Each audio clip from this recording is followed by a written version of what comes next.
എല്ലാവർക്കും മൈമെൻറ്റർ PSC ആപ്പിൻ്റെ പുതിയ ക്ലാസ്സിലേക്ക് സ്വാഗതം. നമ്മളിന്ന് പഠിക്കാൻ പോകുന്നത് കമ്പ്യൂട്ടറാണ്. PSCയുടെ കഴിഞ്ഞ വർഷങ്ങളിലെ ക്വസ്റ്റ്യൻ പേപ്പേഴ്സ് പരിശോധിച്ചാൽ ഈ സബ്ജക്റ്റിൽ നിന്ന് പ്രധാനമായിട്ട് ചോദ്യങ്ങൾ വരുന്ന ഒരു ടോപ്പിക്കാണ് കമ്പ്യൂട്ടർ മെമ്മറി. വളരെ ഇമ്പോർട്ടൻ്റ് ആയിട്ടുള്ള ടോപ്പിക്കാണ് കമ്പ്യൂട്ടർ മെമ്മറി. സ്ഥിരമായിട്ട് ചോദ്യങ്ങൾ ചോദിക്കാറുണ്ട്. ഈ ടോപ്പിക്കിൽ ഒരുപാട് കാര്യങ്ങൾ നമുക്ക് പഠിക്കാനില്ല, കുറച്ച് കാര്യങ്ങൾ പഠിച്ചാൽ മതി. പക്ഷേ കൃത്യമായിട്ട് മനസ്സിലാക്കി പഠിക്കുക എന്നുള്ളതാണ്. പല തരത്തിലുള്ള ചോദ്യങ്ങൾ ഇതിൽ നിന്ന് ചോദിക്കാറുണ്ട്. പക്ഷേ നമ്മൾ PSC പറയാറില്ലേ, ചോദ്യങ്ങൾ പലത് ഉത്തരം ഒന്ന്, ഏകദേശം അതുപോലെയാണ്. അപ്പോൾ ഒരു കാര്യത്തെ പറ്റി തന്നെ ചോദ്യങ്ങൾ വരും, പക്ഷേ പല തരത്തിലായിരിക്കും. അപ്പോൾ അതുകൊണ്ട് കൃത്യമായിട്ട് മനസ്സിലാക്കി പഠിക്കുക. കാരണം നിങ്ങളെല്ലാവരും കമ്പ്യൂട്ടറും മൊബൈൽ ഫോണൊക്കെ ഉപയോഗിക്കുന്നവരാണ്. അപ്പോൾ റിലേറ്റ് ചെയ്ത് മനസ്സിലാക്കി പഠിച്ചു കഴിഞ്ഞാൽ അത് മറക്കത്തില്ല. കാണാതെ പഠിക്കേണ്ട ആവശ്യമില്ല ഈ ടോപ്പിക്ക്. ഇപ്പോൾ ഞാനിവിടെ കമ്പ്യൂട്ടർ മെമ്മറിയുടെ ഒരു ചാർട്ട് കൊടുത്തിട്ടുണ്ട്. ഇത് കൃത്യമായിട്ട് നിങ്ങൾ മനസ്സിലാക്കുക. ഈ ചാർട്ട് വെച്ച് ഞാൻ പറയുന്ന കാര്യങ്ങൾ ബേസിക്സ് ആണ്. അത് കൃത്യമായിട്ട് മനസ്സിലാക്കി കഴിഞ്ഞാൽ ഇനി അങ്ങോട്ട് ഉള്ള പേജുകളിൽ പറയുന്ന കാര്യങ്ങളൊക്കെ നിങ്ങൾക്ക് ഈസി ആയിട്ട് പിക്ക് ചെയ്യാനായിട്ട് പറ്റും. ഒന്നും കാണാതെ പഠിക്കേണ്ട ആവശ്യമില്ല. അപ്പോൾ എപ്പോഴത്തെയും പോലെ തന്നെ ക്ലാസ്സിൻ്റെ PDF നിങ്ങൾക്ക് ഡൗൺലോഡ് ചെയ്യാം. നമ്മുടെ മൈമെൻറ്റർ PSC ടെലിഗ്രാം ചാനലിൽ അവൈലബിൾ ആണ്. ലിങ്ക് ഡിസ്ക്രിപ്ഷനിൽ കൊടുത്തിട്ടുണ്ട്. അപ്പോൾ നമുക്ക് കമ്പ്യൂട്ടർ മെമ്മറിയിലേക്ക് പോവാം. കമ്പ്യൂട്ടർ മെമ്മറിയെ പറ്റി നമ്മൾ പഠിക്കുമ്പോൾ പ്രധാനമായിട്ട് പഠിക്കുന്നത് പല തരം മെമ്മറി ഡിവൈസ് ആണല്ലേ. മെമ്മറി എങ്ങനെയൊക്കെ തരംതിരിക്കുന്നു, എന്തൊക്കെ തരം ഡിവൈസുകളുണ്ട്, അതിൻ്റെ സവിശേഷതകൾ എന്തൊക്കെയാണ്, അതൊക്കെയാണ് പഠിക്കുന്നത്. അപ്പോൾ കമ്പ്യൂട്ടർ മെമ്മറിയെ നമ്മൾ കാറ്റഗറൈസ് ചെയ്യുമ്പോൾ, തരംതിരിക്കുമ്പോൾ പ്രധാനമായിട്ടും പ്രൈമറി മെമ്മറി, സെക്കൻഡറി മെമ്മറി എന്നിങ്ങനെയാണ് നമ്മൾ ഡിവൈഡ് ചെയ്യുന്നത് അല്ലേ. രണ്ടായിട്ട് ഡിവൈഡ് ചെയ്യും, പ്രൈമറി മെമ്മറി, സെക്കൻഡറി മെമ്മറി. നിങ്ങൾ പല പുസ്തകങ്ങളിലും ഇങ്ങനെയായിരിക്കും കാണുന്നത്. പക്ഷേ നിങ്ങൾ ഒരു കാര്യം ശ്രദ്ധിക്കുക, പ്രൈമറി മെമ്മറി, സെക്കൻഡറി മെമ്മറി എന്ന് ഡിവൈഡ് ചെയ്താലും CPU മെമ്മറി എന്ന് പറയുന്ന ഒരു കാറ്റഗറിയും കൂടെ നിങ്ങൾ പ്രത്യേകം മനസ്സിലാക്കി വെക്കുക. അതിന് കാരണം നമ്മൾ പ്രാക്ടിക്കലി നമുക്ക് കുറച്ചുകൂടി ഈസി ആയിട്ട് മനസ്സിലാക്കാനായിട്ട് CPU മെമ്മറി സെപ്പറേറ്റ് ആയിട്ട് മനസ്സിലാക്കി വെക്കുന്നതാണ് നല്ലത്. കാരണം മിക്കവാറും CPU മെമ്മറി പ്രൈമറി മെമ്മറിക്കകത്ത് തന്നെയാണ് നമ്മൾ മിക്കവാറും കണക്കാക്കുന്നത്. പക്ഷേ ടെക്നിക്കലി അങ്ങനെയല്ല. കറക്റ്റ് പറയുവാണെങ്കിൽ CPU മെമ്മറി സെപ്പറേറ്റ് മെമ്മറിയാണ്. CPU മെമ്മറി ഉണ്ട്, പിന്നെ മെയിൻ മെമ്മറി അല്ലെങ്കിൽ പ്രൈമറി മെമ്മറി ഉണ്ട്, പിന്നെ സെക്കൻഡറി മെമ്മറി ഉണ്ട്. അപ്പോൾ എന്താണ് CPU മെമ്മറി? CPUവിനകത്ത് വരുന്ന മെമ്മറി, CPUവിനകത്ത് വരുന്ന മെമ്മറിയാണ് CPU മെമ്മറി എന്ന് പറയുന്നത്. CPU മെമ്മറിക്കകത്ത് വരുന്നത് രജിസ്റ്റേഴ്സും ക്യാഷുമാണ്. അതിനെപ്പറ്റിയൊക്കെ നമുക്ക് ഡീറ്റെയിൽ ആയിട്ട് പഠിക്കാം. അപ്പോൾ CPUവിനകത്ത് വരുന്നത്, ഇപ്പോൾ CPU എന്ന് കേൾക്കുമ്പോൾ നിങ്ങൾക്ക് പലർക്കും മനസ്സിൽ വരുന്നൊരു പിക്ചർ ഇതായിരിക്കും അല്ലേ, CPU എന്ന് കേൾക്കുമ്പോൾ. പക്ഷേ ഇത് PC ക്യാബിനറ്റ് ആണ് അല്ലേ, PC ക്യാബിനറ്റ് ആണ്. ഇതിനകത്താണ്, ഈ ക്യാബിനറ്റിനകത്താണ് പല ഹാർഡ്വെയർ കമ്പോണൻസും ഇലക്ട്രോണിക് കമ്പോണൻസും ഉള്ളത്. ഈ കമ്പോണൻസ് എല്ലാം തന്നെ കണക്ട് ചെയ്യുന്ന ബോർഡാണ് മദർ ബോർഡ് അല്ലേ. ഈ കമ്പോണൻസ് എല്ലാം മദർ ബോർഡിലേക്ക് കണക്ട് ചെയ്യുന്നു. ഈ മദർ ബോർഡിനകത്തുള്ള ഒരു ചെറിയ ചിപ്പാണ് CPU എന്ന് പറയുന്നത്, പ്രൊസസ്സർ അല്ലേ. CPU അല്ലെങ്കിൽ പ്രൊസസ്സർ എന്ന് പറയുന്നത് ഒരു IC ചിപ്പാണ്, ഇൻ്റഗ്രേറ്റഡ് സർക്യൂട്ട് ചിപ്പാണ് CPU അല്ലെങ്കിൽ സെൻട്രൽ പ്രോസസ്സിംഗ് യൂണിറ്റ്, പ്രൊസസ്സർ എന്ന് പറയുന്നത്. ഈ CPUവിനകത്താണ് കമ്പ്യൂട്ടറിൻ്റെ കാൽക്കുലേഷനല്ല, അരിത്തമെറ്റിക്കും ലോജിക്കുമായിട്ടുള്ള കാൽക്കുലേഷനൊക്കെ ചെയ്യുന്ന ALU, arithmetic and logic unit എല്ലാം ഈ CPUവിനകത്താണ് വരുന്നത്. ഓക്കെ, അപ്പോൾ ആ ചിപ്പിനകത്ത്, ആ IC ചിപ്പിനകത്ത്, പ്രൊസസ്സറിനകത്ത് വരുന്ന മെമ്മറിയാണ് രജിസ്റ്റേഴ്സും അതുപോലെ തന്നെ ക്യാഷ് മെമ്മറി. നമ്മൾ ഡീറ്റെയിൽ ആയിട്ട് നോക്കാം. ഇനി ഞാൻ പറഞ്ഞല്ലോ, നമുക്ക് ബേസിക് ആയിട്ടുള്ള കുറച്ച് കാര്യങ്ങൾ നമ്മൾ ഉപയോഗിക്കുന്ന ഒരു സിനാരിയോ വെച്ചുകൊണ്ട് നമുക്ക് മനസ്സിലാക്കാൻ പറ്റുന്ന കുറച്ച് കാര്യങ്ങൾ നമുക്ക് നോക്കാം. നിങ്ങളിപ്പോൾ ഒരു ഗെയിം കളിക്കാൻ പോവുകയാണ്, കമ്പ്യൂട്ടറിൽ ഒരു ഗെയിം കളിക്കാൻ പോവുകയാണ്. ഓക്കെ, നമുക്ക് ആ ഒരു സിറ്റുവേഷൻ നോക്കാം. ഈ ഗെയിമിൻ്റെ ഫയൽസ് എവിടെയായിരിക്കും സ്റ്റോർ ചെയ്ത് വെച്ചിരിക്കുന്നത്? ഗെയിമിൻ്റെ ഫയൽസ് നമ്മുടെ കമ്പ്യൂട്ടറിൻ്റെ ഹാർഡ് ഡിസ്കിലായിരിക്കും അല്ലേ. അതായത് ഒരു സെക്കൻഡറി മെമ്മറിയിലായിരിക്കും ഈ ഗെയിമിൻ്റെ ഫയൽസ്, ഗെയിം ഓപ്പൺ ചെയ്യാനായിട്ടുള്ള ഗെയിമിൻ്റെ ഫയൽസ് അല്ലെങ്കിൽ സെറ്റപ്പ് ഫയൽസ് സേവ് ചെയ്ത് വെച്ചിരിക്കുന്നത്. അപ്പോൾ അത് സെക്കൻഡറി മെമ്മറിയിലാണ്. ഈ ഫയൽസ് എപ്പോഴും അവിടെ തന്നെ കാണുമല്ലോ അല്ലേ. ഹാർഡ് ഡിസ്കിൽ നമ്മളൊരു ഫയൽ സേവ് ചെയ്ത് വെച്ച് കഴിഞ്ഞാൽ, ഒരു ഡേറ്റ സേവ് ചെയ്ത് വെച്ച് കഴിഞ്ഞാൽ എപ്പോഴും അവിടെ തന്നെ കാണുമല്ലോ. കമ്പ്യൂട്ടർ ഓഫ് ചെയ്ത് കഴിഞ്ഞാൽ അത് നഷ്ടമാകുമോ? ഇല്ല. കമ്പ്യൂട്ടറിൻ്റെ പവർ നഷ്ടമായാൽ ഫയൽ ഇറേസ് ആയി പോവോ? ഇല്ല. അപ്പോൾ സെക്കൻഡറി ഡിവൈസിൽ, സെക്കൻഡറി സ്റ്റോറേജ് ഡിവൈസ്, ഉദാഹരണത്തിന് ഹാർഡ് ഡിസ്കിലൊക്കെ നമ്മൾ സ്റ്റോർ ചെയ്ത് വെച്ചിരിക്കുന്നത് അത് പെർമനൻ്റ് ആയിരിക്കും അല്ലേ.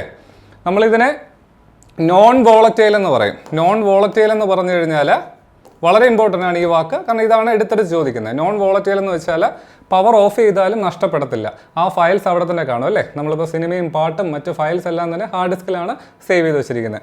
അപ്പോൾ ഇത് നോൺ വോളറ്റൈലാണ്, അത് പെർമനൻ്റ് ആയിരിക്കും. നമ്മൾ ഡിലീറ്റ് ചെയ്താൽ അത് ഡിലീറ്റ് ആയി പോകത്തുള്ളൂ, പവർ ഓഫ് ചെയ്ത് കഴിഞ്ഞാൽ അത് ഡിലീറ്റ് ആയി പോകത്തില്ല. ഓക്കെ, അപ്പോൾ ഈ ഹാർഡ് ഡിസ്കിനകത്താണ് ആ ഗെയിമിൻ്റെ ഫയൽസ് ഇരിക്കുന്നത്. നമ്മൾ എന്ത് ചെയ്യുന്നു? ആ ഫയൽ ഓപ്പൺ ചെയ്യുന്നു, ഗെയിം ഓപ്പൺ ചെയ്യുന്നു അല്ലേ. ഗെയിം ഓപ്പൺ ചെയ്യുമ്പോൾ തന്നെ നമുക്ക് ഗെയിം കളിക്കാനായിട്ട് പറ്റുമോ? ഗെയിം നിങ്ങൾ ഓപ്പൺ ചെയ്യണം, ഡബിൾ ക്ലിക്ക് ചെയ്ത് ഓപ്പൺ ചെയ്യുകയാണ്. അപ്പോൾ തന്നെ നിങ്ങൾക്ക് ഗെയിം കളിക്കാനായിട്ട് പറ്റും? ഇല്ല. ആദ്യം ഒരു വിൻഡോ വന്നിട്ട് ലോഡിംഗ് സ്ക്രീൻ കാണിക്കും അല്ലേ, ലോഡിംഗ് എഴുതി കാണിക്കും. ഈ ലോഡിങ്ങിൻ്റെ സമയത്ത് എന്താ ചെയ്യുന്നത്? ഈ ലോഡിങ്ങിൻ്റെ സമയത്ത് CPU ഈ ഗെയിം നമുക്ക് കളിക്കാൻ ആവശ്യമായിട്ടുള്ള അല്ലെങ്കിൽ ആ ഗെയിം പ്രോപ്പറായിട്ട് കമ്പ്യൂട്ടറിൽ റൺ ചെയ്യാനായിട്ട് ആവശ്യമായിട്ടുള്ള പ്രധാനപ്പെട്ട ഫയലെല്ലാം റാമിൽ കൊണ്ടുവയ്ക്കും. റാം അഥവാ റാൻഡം ആക്സസ് മെമ്മറി അല്ലേ, നമ്മൾ ഡീറ്റെയിൽ ആയിട്ട് പഠിക്കും. അപ്പോൾ ഗെയിം റൺ ചെയ്യാൻ ആവശ്യമായിട്ടുള്ള എല്ലാ ഫയൽസും റാമിൽ കൊണ്ടുവയ്ക്കും. അപ്പോൾ നമുക്കൊരു കാര്യം മനസ്സിലാക്കാം, കമ്പ്യൂട്ടർ ഇപ്പോൾ എക്സിക്യൂട്ട് ചെയ്തുകൊണ്ടിരിക്കുന്ന അല്ലെങ്കിൽ ഇപ്പോൾ വർക്ക് ചെയ്തുകൊണ്ടിരിക്കുന്ന പ്രോഗ്രാം അല്ലെങ്കിൽ അതിൻ്റെ ഫയൽസ്, അതിൻ്റെ ഡേറ്റ എവിടെയായിരിക്കും സൂക്ഷിക്കുന്നത്? റാമിലായിരിക്കും. റാമിൽ വെച്ചായിരിക്കും എന്താണ് കമ്പ്യൂട്ടർ ആ പ്രോഗ്രാം എക്സിക്യൂട്ട് ചെയ്യുക അല്ലെങ്കിൽ ഇപ്പോൾ പ്രോസസ്സ് ചെയ്യുന്നത് റാമിൽ വെച്ചായിരിക്കും. അപ്പോൾ അതുകൊണ്ട് തന്നെ നമുക്കറിയാം, നമ്മുടെ ഇപ്പോൾ മൊബൈൽ തന്നെ എടുക്കുക അല്ലേ, മൊബൈലിൽ റാം എത്രയുണ്ടെന്ന് പറയും? 4 GB Ram, 8 GB Ram, 16 GB Ram എന്നൊക്കെ പറയും അല്ലേ. അപ്പോൾ പ്രോഗ്രാം മെമ്മറിയാണ്. റാമിൻ്റെ സൈസ് കൂടുന്നതനുസരിച്ച് നമുക്ക് എന്താണ് നമ്മുടെ സ്പീഡും കൂടും, ആ പ്രോസസ്സിങ് സ്പീഡും കൂടും അല്ലേ. അപ്പോൾ അത് റാമിൽ വെച്ചാണ് അത് പ്രോസസ്സ് ചെയ്യുന്നത്. ഓക്കെ, അപ്പോൾ ഇവിടെ ഒരു പ്രത്യേകത എന്ന് വെച്ചാൽ നമ്മൾ ഈ ഹാർഡ് ഡിസ്ക് പറഞ്ഞു അല്ലെങ്കിൽ സെക്കൻഡറി മെമ്മറി പറഞ്ഞു, എന്താ നോൺ വോളറ്റൈൽ ആണ് അല്ലേ. പവർ ഓഫ് ആയാലും ആ ഗെയിമിൻ്റെ ഫയൽസ് അവിടെ തന്നെ കിടക്കും. അപ്പോൾ ഇവിടെ റാം എന്തായിരിക്കും? റാം വോളറ്റൈൽ ആയിരിക്കും. കാരണം പവർ ഓഫ് ചെയ്ത് കഴിഞ്ഞാലോ അല്ലെങ്കിൽ ഗെയിം നമ്മൾ എക്സിറ്റ് ചെയ്ത് ക്ലോസ് ചെയ്ത് കഴിഞ്ഞാലോ അതിൻ്റെ ടാസ്ക് എൻഡ് ചെയ്ത് കഴിഞ്ഞാലോ ആ ഫയൽസ് റാമിൽ കൊണ്ടുവച്ച ഗെയിമിൻ്റെ ഫയൽസ് അവിടെ നിന്ന് നഷ്ടമാവും. കാരണം എന്താ? കാരണം നമുക്കിപ്പോൾ ഗെയിം കളിച്ചതിന് ശേഷം വേറെ പല കാര്യങ്ങളും ചെയ്യാനുണ്ടായിരിക്കും അല്ലേ. സിനിമ കാണുമായിരിക്കും, അല്ലെങ്കിൽ ഒരു വേർഡ് ഡോക്യുമെൻറ്റ് ക്രിയേറ്റ് ചെയ്യുന്നുണ്ടായിരിക്കും, മറ്റെന്തെങ്കിലും നമ്മൾ ചെയ്യുന്നുണ്ടായിരിക്കും. അപ്പോൾ അതിനൊക്കെ റാം വേണ്ടേ? അപ്പോൾ ഗെയിമിൻ്റെ ഫയൽ അവിടെ തന്നെ ഇരുന്നിട്ട് കാര്യമില്ല അല്ലേ. അപ്പോൾ റാം വോളറ്റൈലാണ്. റാം വോളറ്റൈലാണ്. ഓക്കെ, പവർ ഓഫ് ചെയ്താലും എന്ത് ചെയ്യുന്നുണ്ട്? പവർ ഓഫ് ചെയ്ത് കഴിഞ്ഞാൽ അതിൽ സ്റ്റോർ ചെയ്യുന്ന ഡേറ്റ നഷ്ടപ്പെടും. ഓക്കെ, സ്പീഡ് നോക്കിയേ. സ്പീഡ് ഹാർഡ് ഡിസ്കിനേക്കാൾ റാമിൽ എന്താ കൂടുതലാണ്. കാരണം റാമിൽ കൊണ്ടുവയ്ക്കുന്നതിന് കാരണം എന്താണ് CPU ഡയറക്റ്റായിട്ട് ഹാർഡ് ഡിസ്കുമായിട്ട് കമ്മ്യൂണിക്കേറ്റ് ചെയ്യേണ്ട ആവശ്യമില്ല. കാരണം എന്താണ്? അത് സ്ലോ ആയിരിക്കും. റാമിൽ കൊണ്ടുവച്ച് കഴിഞ്ഞാൽ ഫാസ്റ്റായിട്ട് പ്രോസസ്സിങ് നടക്കും. ഇനി ഒരു കാര്യം നോക്കിയേ, നിങ്ങൾ ഈ ഗെയിം കളിക്കുന്ന സമയത്ത് റാമിൽ കൊണ്ടുവച്ചു, ഗെയിം ഓപ്പണായി. ഈ ഗെയിം ഓപ്പണായി നിങ്ങൾ ഗെയിം കളിക്കുന്ന സമയത്ത് നിങ്ങൾ ഗെയിമിൽ സ്ഥിരമായിട്ട് അതേ ഫ്രീക്വൻ്റ് ആയിട്ട് എപ്പോഴും ഉപയോഗിക്കുന്ന ചില ഫങ്ഷൻസോ കൺട്രോൾസോ അല്ലെങ്കിൽ കമാൻഡ്സോ ഇൻസ്ട്രക്ഷൻസോ എന്തെങ്കിലുമോ കാണും അല്ലേ. അങ്ങനെ എപ്പോഴും ഉപയോഗിക്കുന്നത് CPU എപ്പോഴും വന്ന് റാമിൽ വന്ന് എടുക്കേണ്ട ആവശ്യമില്ല. എപ്പോഴും ഉപയോഗിക്കുന്നതൊക്കെ CPU എന്താണ്? ക്യാഷ് മെമ്മറിയിൽ സേവ് ചെയ്യും. അതായത് CPU റാമിനും ഇടയിലുള്ള മെമ്മറിയാണ് ക്യാഷ് മെമ്മറി. ക്യാഷ് മെമ്മറിയിൽ സേവ് ചെയ്യും. അപ്പോൾ ഇപ്പോൾ തന്നെ പഠിച്ചേക്കുക, ക്യാഷ് മെമ്മറി എന്താ സേവ് ചെയ്യുന്നത്? സ്ഥിരമായിട്ട് യൂസ് ചെയ്യുന്ന അല്ലെങ്കിൽ സ്ഥിരമായിട്ട് ഫ്രീക്വൻ്റ് ആയിട്ട് ആക്സസ് ചെയ്യുന്ന ഫയൽസ്, ഡേറ്റ സ്റ്റോർ ചെയ്ത് വെക്കുന്നതാണ് ക്യാഷ് മെമ്മറി. ക്യാഷ് മെമ്മറി റാമിനേക്കാൾ എന്താണ് സ്പീഡ് കൂടുതലാണ്. ഓക്കെ, അപ്പോൾ ക്യാഷ് മെമ്മറിയിലാണ് അത് സ്റ്റോർ ചെയ്ത് വെക്കുന്നത്. നേരത്തെ റാമിൻ്റെ കേസ് പറഞ്ഞ പോലെ ക്യാഷ് മെമ്മറിയും വോളറ്റൈലാണ്. ക്യാഷ് മെമ്മറി അതുപോലെ തന്നെയാണ് അല്ലേ. കാരണം ഒരു പ്രോസസ്സ് കഴിഞ്ഞ് കഴിഞ്ഞാൽ പിന്നെ അടുത്തത് ചെയ്യണം അല്ലേ, അടുത്ത ഡേറ്റ സ്റ്റോർ ചെയ്യണം. അപ്പോൾ ക്യാഷ് മെമ്മറി നമ്മൾ ആ പ്രോഗ്രാം ക്ലോസ് ചെയ്യുമ്പോഴോ അല്ലെങ്കിൽ കമ്പ്യൂട്ടർ ഓഫ് ചെയ്ത് കഴിഞ്ഞാൽ ക്യാഷ് മെമ്മറി സ്റ്റോർ ചെയ്തിരിക്കുന്നതും നഷ്ടമാകും, അവിടെ പിന്നെ ഉണ്ടാവത്തില്ല. ഓക്കെ, അപ്പോൾ CPU-നും റാമിനും ഇടയിലുള്ള മെമ്മറിയാണ് ക്യാഷ് മെമ്മറി എന്ന് പറയുന്നത്. ഓക്കെ, അപ്പോൾ നമ്മൾ ഗെയിമിൻ്റെ കാര്യം വെച്ചാൽ പറയുന്നത്. ഇനി CPU ഇപ്പോൾ ക്യാഷ് മെമ്മറിയിൽ നിന്നും ഡേറ്റ കിട്ടി. ഇനി ആ പ്രോസസ്സ് ചെയ്യാനായിട്ട് ഒരു സാധനം പ്രോസസ്സറിനെ എടുത്ത് വെച്ചിട്ട് അത് വർക്ക് ചെയ്യാനായിട്ട് കാൽക്കുലേഷനൊക്കെ ചെയ്യാനായിട്ട് ഒരു മെമ്മറി വേണ്ടേ, ഒരു മിനിമം മെമ്മറി വേണ്ടേ, അതാണ് ഈ രജിസ്റ്റേഴ്സ് എന്ന് പറയുന്നത്. അപ്പോൾ ഇങ്ങനെ പഠിച്ചു വയ്ക്കുക. അപ്പോൾ ഇത്രയും പറഞ്ഞ മെമ്മറീസിൽ ഏറ്റവും ഫാസ്റ്റ് ഏതായിരിക്കും? സ്പീഡ് കൂടിയത്, ഏറ്റവും ഡേറ്റ ആക്സസ് ടൈം ഏറ്റവും കുറവുള്ള അല്ലെങ്കിൽ വളരെ സ്പീഡായിട്ട് ഡേറ്റ ആക്സസ് ചെയ്യാൻ പറ്റുന്ന മെമ്മറി ഏതായിരിക്കും? അത് രജിസ്റ്ററാണ്. അത് കഴിഞ്ഞാൽ ക്യാഷ്, അത് കഴിഞ്ഞാൽ റാം, അത് കഴിഞ്ഞിട്ടേ ഈ സെക്കൻഡറി ഡിവൈസൊക്കെ വരത്തുള്ളൂ. ഇനി സെക്കൻഡറി മെമ്മറി ഡിവൈസിലേക്ക് പോകുമ്പോൾ അതിനകത്തും പല കാറ്റഗറി ഉണ്ട്. ഓരോ കാറ്റഗറിക്ക് അനുസരിച്ചും ഓരോ ഡിവൈസിൽ ഉപയോഗിച്ചിരിക്കുന്ന ടെക്നോളജിക്ക് അനുസരിച്ചും അത് സ്പീഡും മറ്റു കാര്യങ്ങളൊക്കെ മാറിക്കൊണ്ട് ഇരിക്കും. ഇപ്പോൾ ഇതിനകത്ത് പ്രധാനമായിട്ട് നമുക്ക് മാഗ്നറ്റിക് സ്റ്റോറേജ് ഉണ്ട്. മാഗ്നറ്റ് വെച്ചുകൊണ്ടുള്ള സ്റ്റോറേജ് ഡിവൈസ് ഉണ്ട്. കാന്തിക ശക്തി ഉപയോഗിച്ച് അല്ലെങ്കിൽ ആ മാഗ്നറ്റൈസ് ചെയ്ത് നിർമ്മിക്കുന്ന സ്റ്റോറേജ് ഡിവൈസുകളുണ്ട്. ഒപ്റ്റിക്കൽ സ്റ്റോറേജ് ഉണ്ട്. ഒപ്റ്റിക്കൽ ലൈറ്റ് വെച്ച് ലേസർ വെച്ച് ഡേറ്റ റീഡ് ചെയ്യുന്ന റൈറ്റ് ചെയ്യുന്നതായിട്ടുള്ള ഡിവൈസുകളുണ്ട്. പിന്നെ ഫ്ലാഷ് സ്റ്റോറേജ് ഉണ്ട്. അതും ഡീറ്റെയിൽ ആയിട്ട് എന്താണെന്ന് പറഞ്ഞു തരാം. ഓക്കെ, അപ്പോൾ ഈ ഒരു കാര്യം നിങ്ങൾ കൃത്യമായിട്ട് മനസ്സിലാക്കി വയ്ക്കുക കേട്ടോ. ഇത്രയും കാര്യങ്ങൾ കൃത്യമായിട്ട് മനസ്സിലാക്കി വയ്ക്കുക. ഇതിനകത്ത് ഞാൻ ഒരു കാര്യം കൂടെ പറഞ്ഞോട്ടെ. ഞാനിവിടെ ക്യാഷ് മെമ്മറിയുടെ കാര്യം പറഞ്ഞു. ഈ ക്യാഷ് മെമ്മറി തന്നെ L1, L2, L3 എന്നിങ്ങനെ 3 ടൈപ്പ് ഉണ്ട്. L1 cash, L2 cash, L3 cash, ഇങ്ങനെ 3 ടൈപ്പ് ഉണ്ട്. അത് നിങ്ങളൊന്ന് ഓർത്ത് വെച്ചേക്കുക. കാരണം 2003 ഒരു ക്വസ്റ്റ്യൻ പേപ്പറിൽ ഒരു ചോദ്യം വന്നിട്ടുണ്ടായിരുന്നു. താഴെ തന്നിരിക്കുന്നതിൽ ഏറ്റവും സ്പീഡുള്ള ഫാസ്റ്റ് ആയിട്ടുള്ള മെമ്മറി ഏതാണ്, സ്പീഡ് കൂടുതൽ ഏതിനാണ്? ഓപ്ഷൻസ് ഇതൊക്കെയായിരുന്നു: L1 cash, L2 cash, L3 cash, പിന്നെ മെയിൻ മെമ്മറി. അങ്ങനെയായിരുന്നു ഓപ്ഷൻസ് വന്നത്. അപ്പോൾ അതിനകത്ത് ഉത്തരം വരുന്നത് L1 ക്യാഷ് ആണ്. അപ്പോൾ അതും കൂടെ ഒന്ന് ഓർത്ത് വെച്ചേക്കുക. ഈ ക്യാഷ് മെമ്മറി തന്നെ 3 ടൈപ്പ് ഉണ്ട്: L1 cash, L2 cash, L3 cash. ഏറ്റവും സ്പീഡ് കൂടുതൽ L1 ആണ്, അത് കഴിഞ്ഞാൽ L2, അത് കഴിഞ്ഞാൽ L3. ഈ ഓർഡറിലായിരിക്കും സ്പീഡ് വരുന്നത്. അപ്പോൾ ആ ഒരു പോയിന്റും കൂടെ പഠിച്ചു വയ്ക്കുക. ഇങ്ങനെ L1, L2, L3 അങ്ങനെ 3 ടൈപ്പ് ക്യാഷ് ഉണ്ടെന്ന് കൂടെ ഒന്ന് ഓർത്ത് വെച്ചേക്കുക. ഓക്കെ, ഇനി വേറൊരു കാര്യം നിങ്ങൾ ശ്രദ്ധിച്ചോന്ന് അറിയത്തില്ല. ഞാനിവിടെ റോം എന്താ? റീഡ് ഓൺലി മെമ്മറി അല്ലേ? റോമിന് ഞാനിവിടെ നേരത്തെ ഗെയിം കളിക്കുന്നതിൻ്റെ ഭാഗമായിട്ട് പറഞ്ഞില്ലായിരുന്നു അല്ലേ? അപ്പോൾ റോം നമുക്ക് ശരിക്കും പറഞ്ഞാൽ എന്താണ് ചെയ്യുന്നത്? Read only memory. നമുക്കറിയാം റീഡ് ഓൺലി മെമ്മറിയാണ്. എന്താ? റീഡ് ചെയ്യാൻ മാത്രമേ പറ്റത്തുള്ളൂ. നമുക്ക് ആ മെമ്മറിയിൽ നിന്ന് റീഡ് ചെയ്യാൻ മാത്രമേ പറ്റത്തുള്ളൂ. അതിലേക്ക് റൈറ്റ് ചെയ്യാനോ പുതിയ ഡേറ്റ എഴുതാനോ അല്ലെങ്കിൽ അതിനെ ഓൾട്ടർ ചെയ്യാനോ ഒന്നും പറ്റത്തില്ല. റീഡ് ചെയ്യാൻ മാത്രമേ പറ്റത്തുള്ളൂ. എന്തിനാണ് കമ്പ്യൂട്ടറിൽ അങ്ങനെ ഒരു മെമ്മറി? നമ്മൾ നേരത്തെ ഗെയിം കളിക്കുന്നതിൻ്റെ കാര്യം പറഞ്ഞല്ലേ? അപ്പോൾ ഈ ഗെയിം കളിക്കാനായിട്ട് നമ്മൾ ആദ്യം കമ്പ്യൂട്ടർ ഓൺ ചെയ്യണം അല്ലേ? കമ്പ്യൂട്ടർ ഓൺ ചെയ്യുമ്പോൾ ആദ്യം ലോഡാകുന്ന എന്താണ്? വിൻഡോസ് ആണോ? ഇപ്പോൾ വിൻഡോസ് ഓപ്പറേറ്റിംഗ് സിസ്റ്റമാണ് നമ്മൾ ഉപയോഗിക്കുന്നതെങ്കിൽ വിൻഡോസ് ആണോ ആദ്യം ലോഡാവുന്നത്, അല്ലെങ്കിൽ ലിനക്സ് ആണോ ലോഡാവുന്നത്? അല്ല, ആദ്യം ലോഡാവുന്ന ഒരു സോഫ്റ്റ്വെയർ ഉണ്ട്. നിങ്ങളെ കമ്പ്യൂട്ടർ ഓൺ ചെയ്യുമ്പോൾ ആദ്യം കാണാനായിട്ട് പറ്റും. എന്താ? ബയോസ് എന്ന് പറയുന്ന ഒരു സോഫ്റ്റ്വെയർ. ബയോസ് എന്നാൽ ബേസിക് ഇൻപുട്ട് ഔട്ട്പുട്ട് സിസ്റ്റം എന്നാണ് കേട്ടോ. Basic input output system. ഈ ബയോസ് ആണ് ലോഡാവുന്നത് അല്ലേ? ബൂട്ട് ചെയ്യാന്നൊക്കെ നമ്മൾ പറയും അല്ലേ കമ്പ്യൂട്ടർ. അപ്പോൾ ഈ ബയോസ് ആണ് ആദ്യം ലോഡാവുന്നത്. ഈ ബയോസ് എന്ന് പറയുന്ന ഒരു സോഫ്റ്റ്വെയർ എന്ന് പറഞ്ഞു, ഇതിനെ നമ്മൾ ശരിക്കും സ്പെസിഫിക് ആയിട്ട് പറഞ്ഞു കഴിഞ്ഞാൽ ഇതൊരു ഫേംവെയർ ആണ്. എന്താണ് ഫേംവെയർ എന്ന് പറഞ്ഞൊരു സോഫ്റ്റ്വെയർ തന്നെയാണ്. പക്ഷേ നമ്മൾ ഒരു ഹാർഡ്വെയറിൽ ഡയറക്റ്റ് ആയിട്ട് പ്രോഗ്രാം ചെയ്യുന്ന, ആ ഒരു ഹാർഡ്വെയർ വർക്ക് ചെയ്യാനായിട്ട് ഡയറക്റ്റ് ആയിട്ട് പ്രോഗ്രാം ചെയ്യുന്ന ഒരു സോഫ്റ്റ്വെയർ ആണ് എന്തെന്ന് പറഞ്ഞാൽ ഫേംവെയർ എന്ന് പറയുന്നത്. ബയോസ് അതിനൊരു ഉദാഹരണമാണ്. എന്ന് വെച്ചാൽ നമ്മൾ ഈ കമ്പ്യൂട്ടർ മാനുഫാക്ചർ ചെയ്യുന്ന സമയത്ത് എന്താ, ഈ വിൻഡോസ് ഒന്നും ഇൻസ്റ്റാൾ ചെയ്യത്തില്ല. നമ്മളിപ്പോൾ ഒരു കടയിൽ പോയി കമ്പ്യൂട്ടർ വാങ്ങിയാലും ലാപ്ടോപ്പ് വാങ്ങിയാലും അവർ വിൻഡോസൊക്കെ ഇൻസ്റ്റാൾ ചെയ്ത് അപ്പം തന്നെ വിൻഡോസ് ഇൻസ്റ്റാൾ ചെയ്തിട്ടുണ്ടായിരിക്കത്തില്ല. നമ്മൾ വാങ്ങിച്ചതിന് ശേഷം നമുക്ക് ഏത് ഓപ്പറേറ്റിംഗ് സിസ്റ്റമാണോ വേണ്ടത് അതായിരിക്കും ഇൻസ്റ്റാൾ ചെയ്യുന്നത്. അപ്പോൾ അതിന് മുമ്പ് ഈ ഹാർഡ്വെയർ ഒക്കെ ഇനിഷ്യേറ്റ് ചെയ്യാനും കമ്പ്യൂട്ടർ സ്റ്റാർട്ട് ചെയ്യാനൊക്കെ ഒരു പ്രോഗ്രാം അതിനകത്ത് വേണ്ടേ? അതാണ് ഈ ബയോസ് എന്ന് പറയുന്നത്.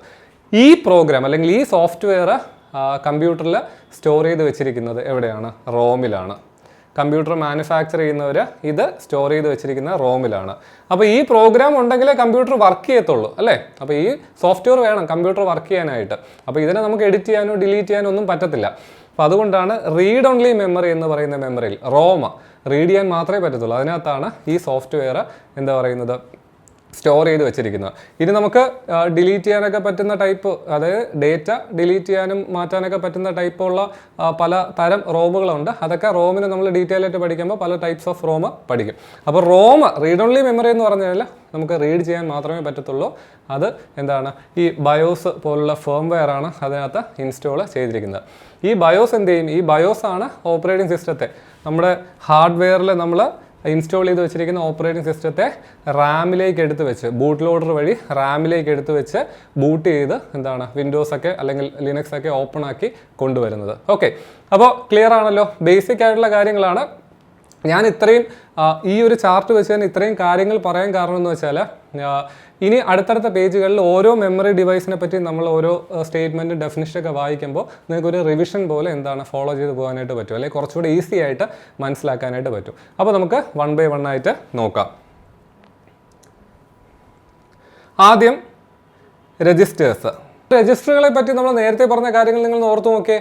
CPU-നകത്തുള്ള മെമ്മറിയാണ്, സ്റ്റോറേജ് ഏറ്റവും കുറഞ്ഞ മെമ്മറിയാണ്, ഏറ്റവും കൂടുതൽ സ്പീഡുള്ള, ഏറ്റവും കൂടുതൽ വേഗതയേറിയ മെമ്മറിയാണ് രജിസ്റ്റർ എന്ന് പറയുന്നത് അല്ലേ? അപ്പോൾ CPU-വിൽ തന്നെയുള്ള ചെറുതും ലഭ്യമായ ഏറ്റവും വേഗതയേറിയ മെമ്മറിയാണ് എന്തെന്ന് പറയുന്നത്? രജിസ്റ്ററുകൾ എന്ന് പറയുന്നത്. CPU-വിൽ തന്നെയുള്ള ചെറുതും ലഭ്യമായ ഏറ്റവും വേഗതയേറിയ മെമ്മറിയാണ് രജിസ്റ്റർ എന്ന് പറയുന്നത്.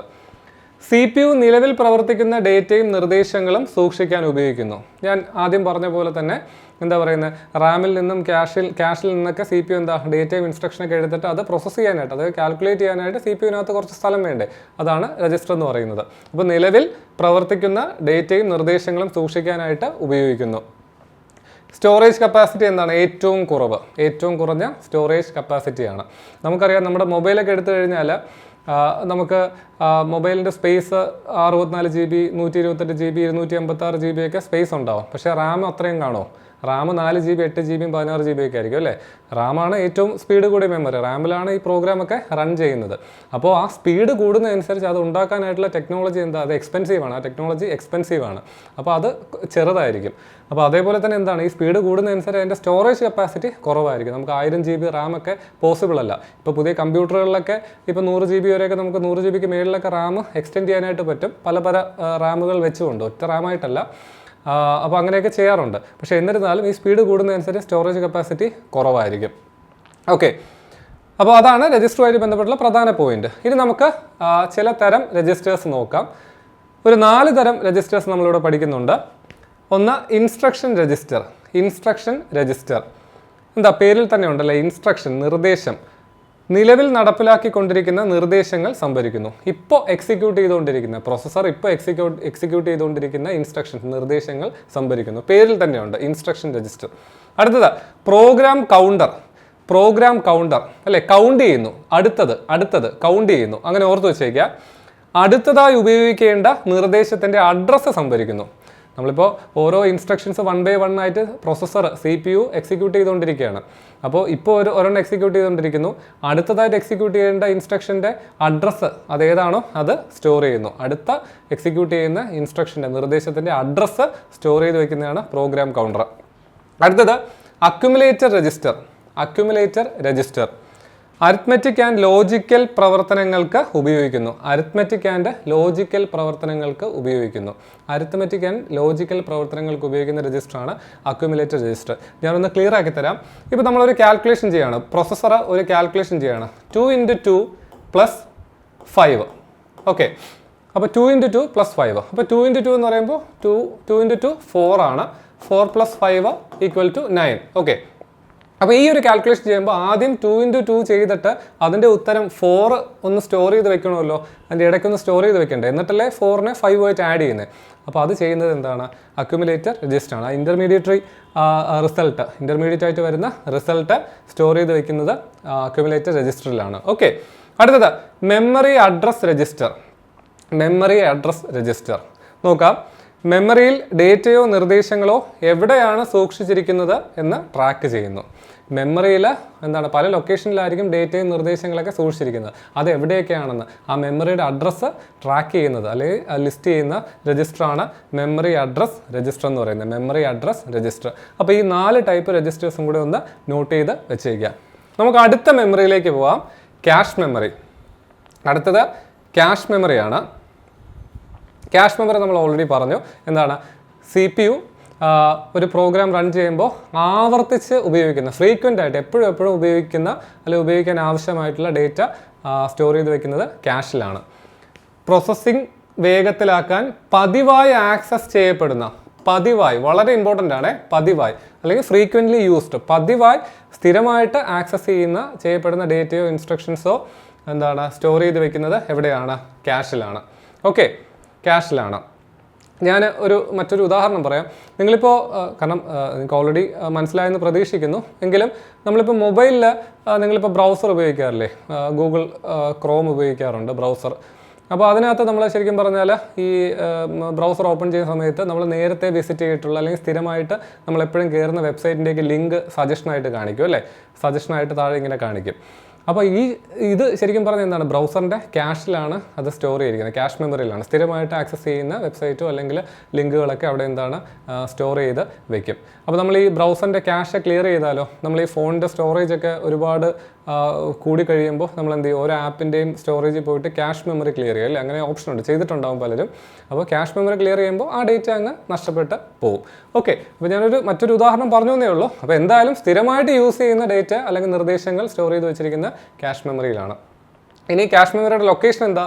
CPU-നും റാമിനും ഇടയിലാണ് അല്ലേ? CPU-നും റാമിനും ഇടയിൽ ഒരു ഇടനില സംഭരണിയായി പ്രവർത്തിക്കുന്നു.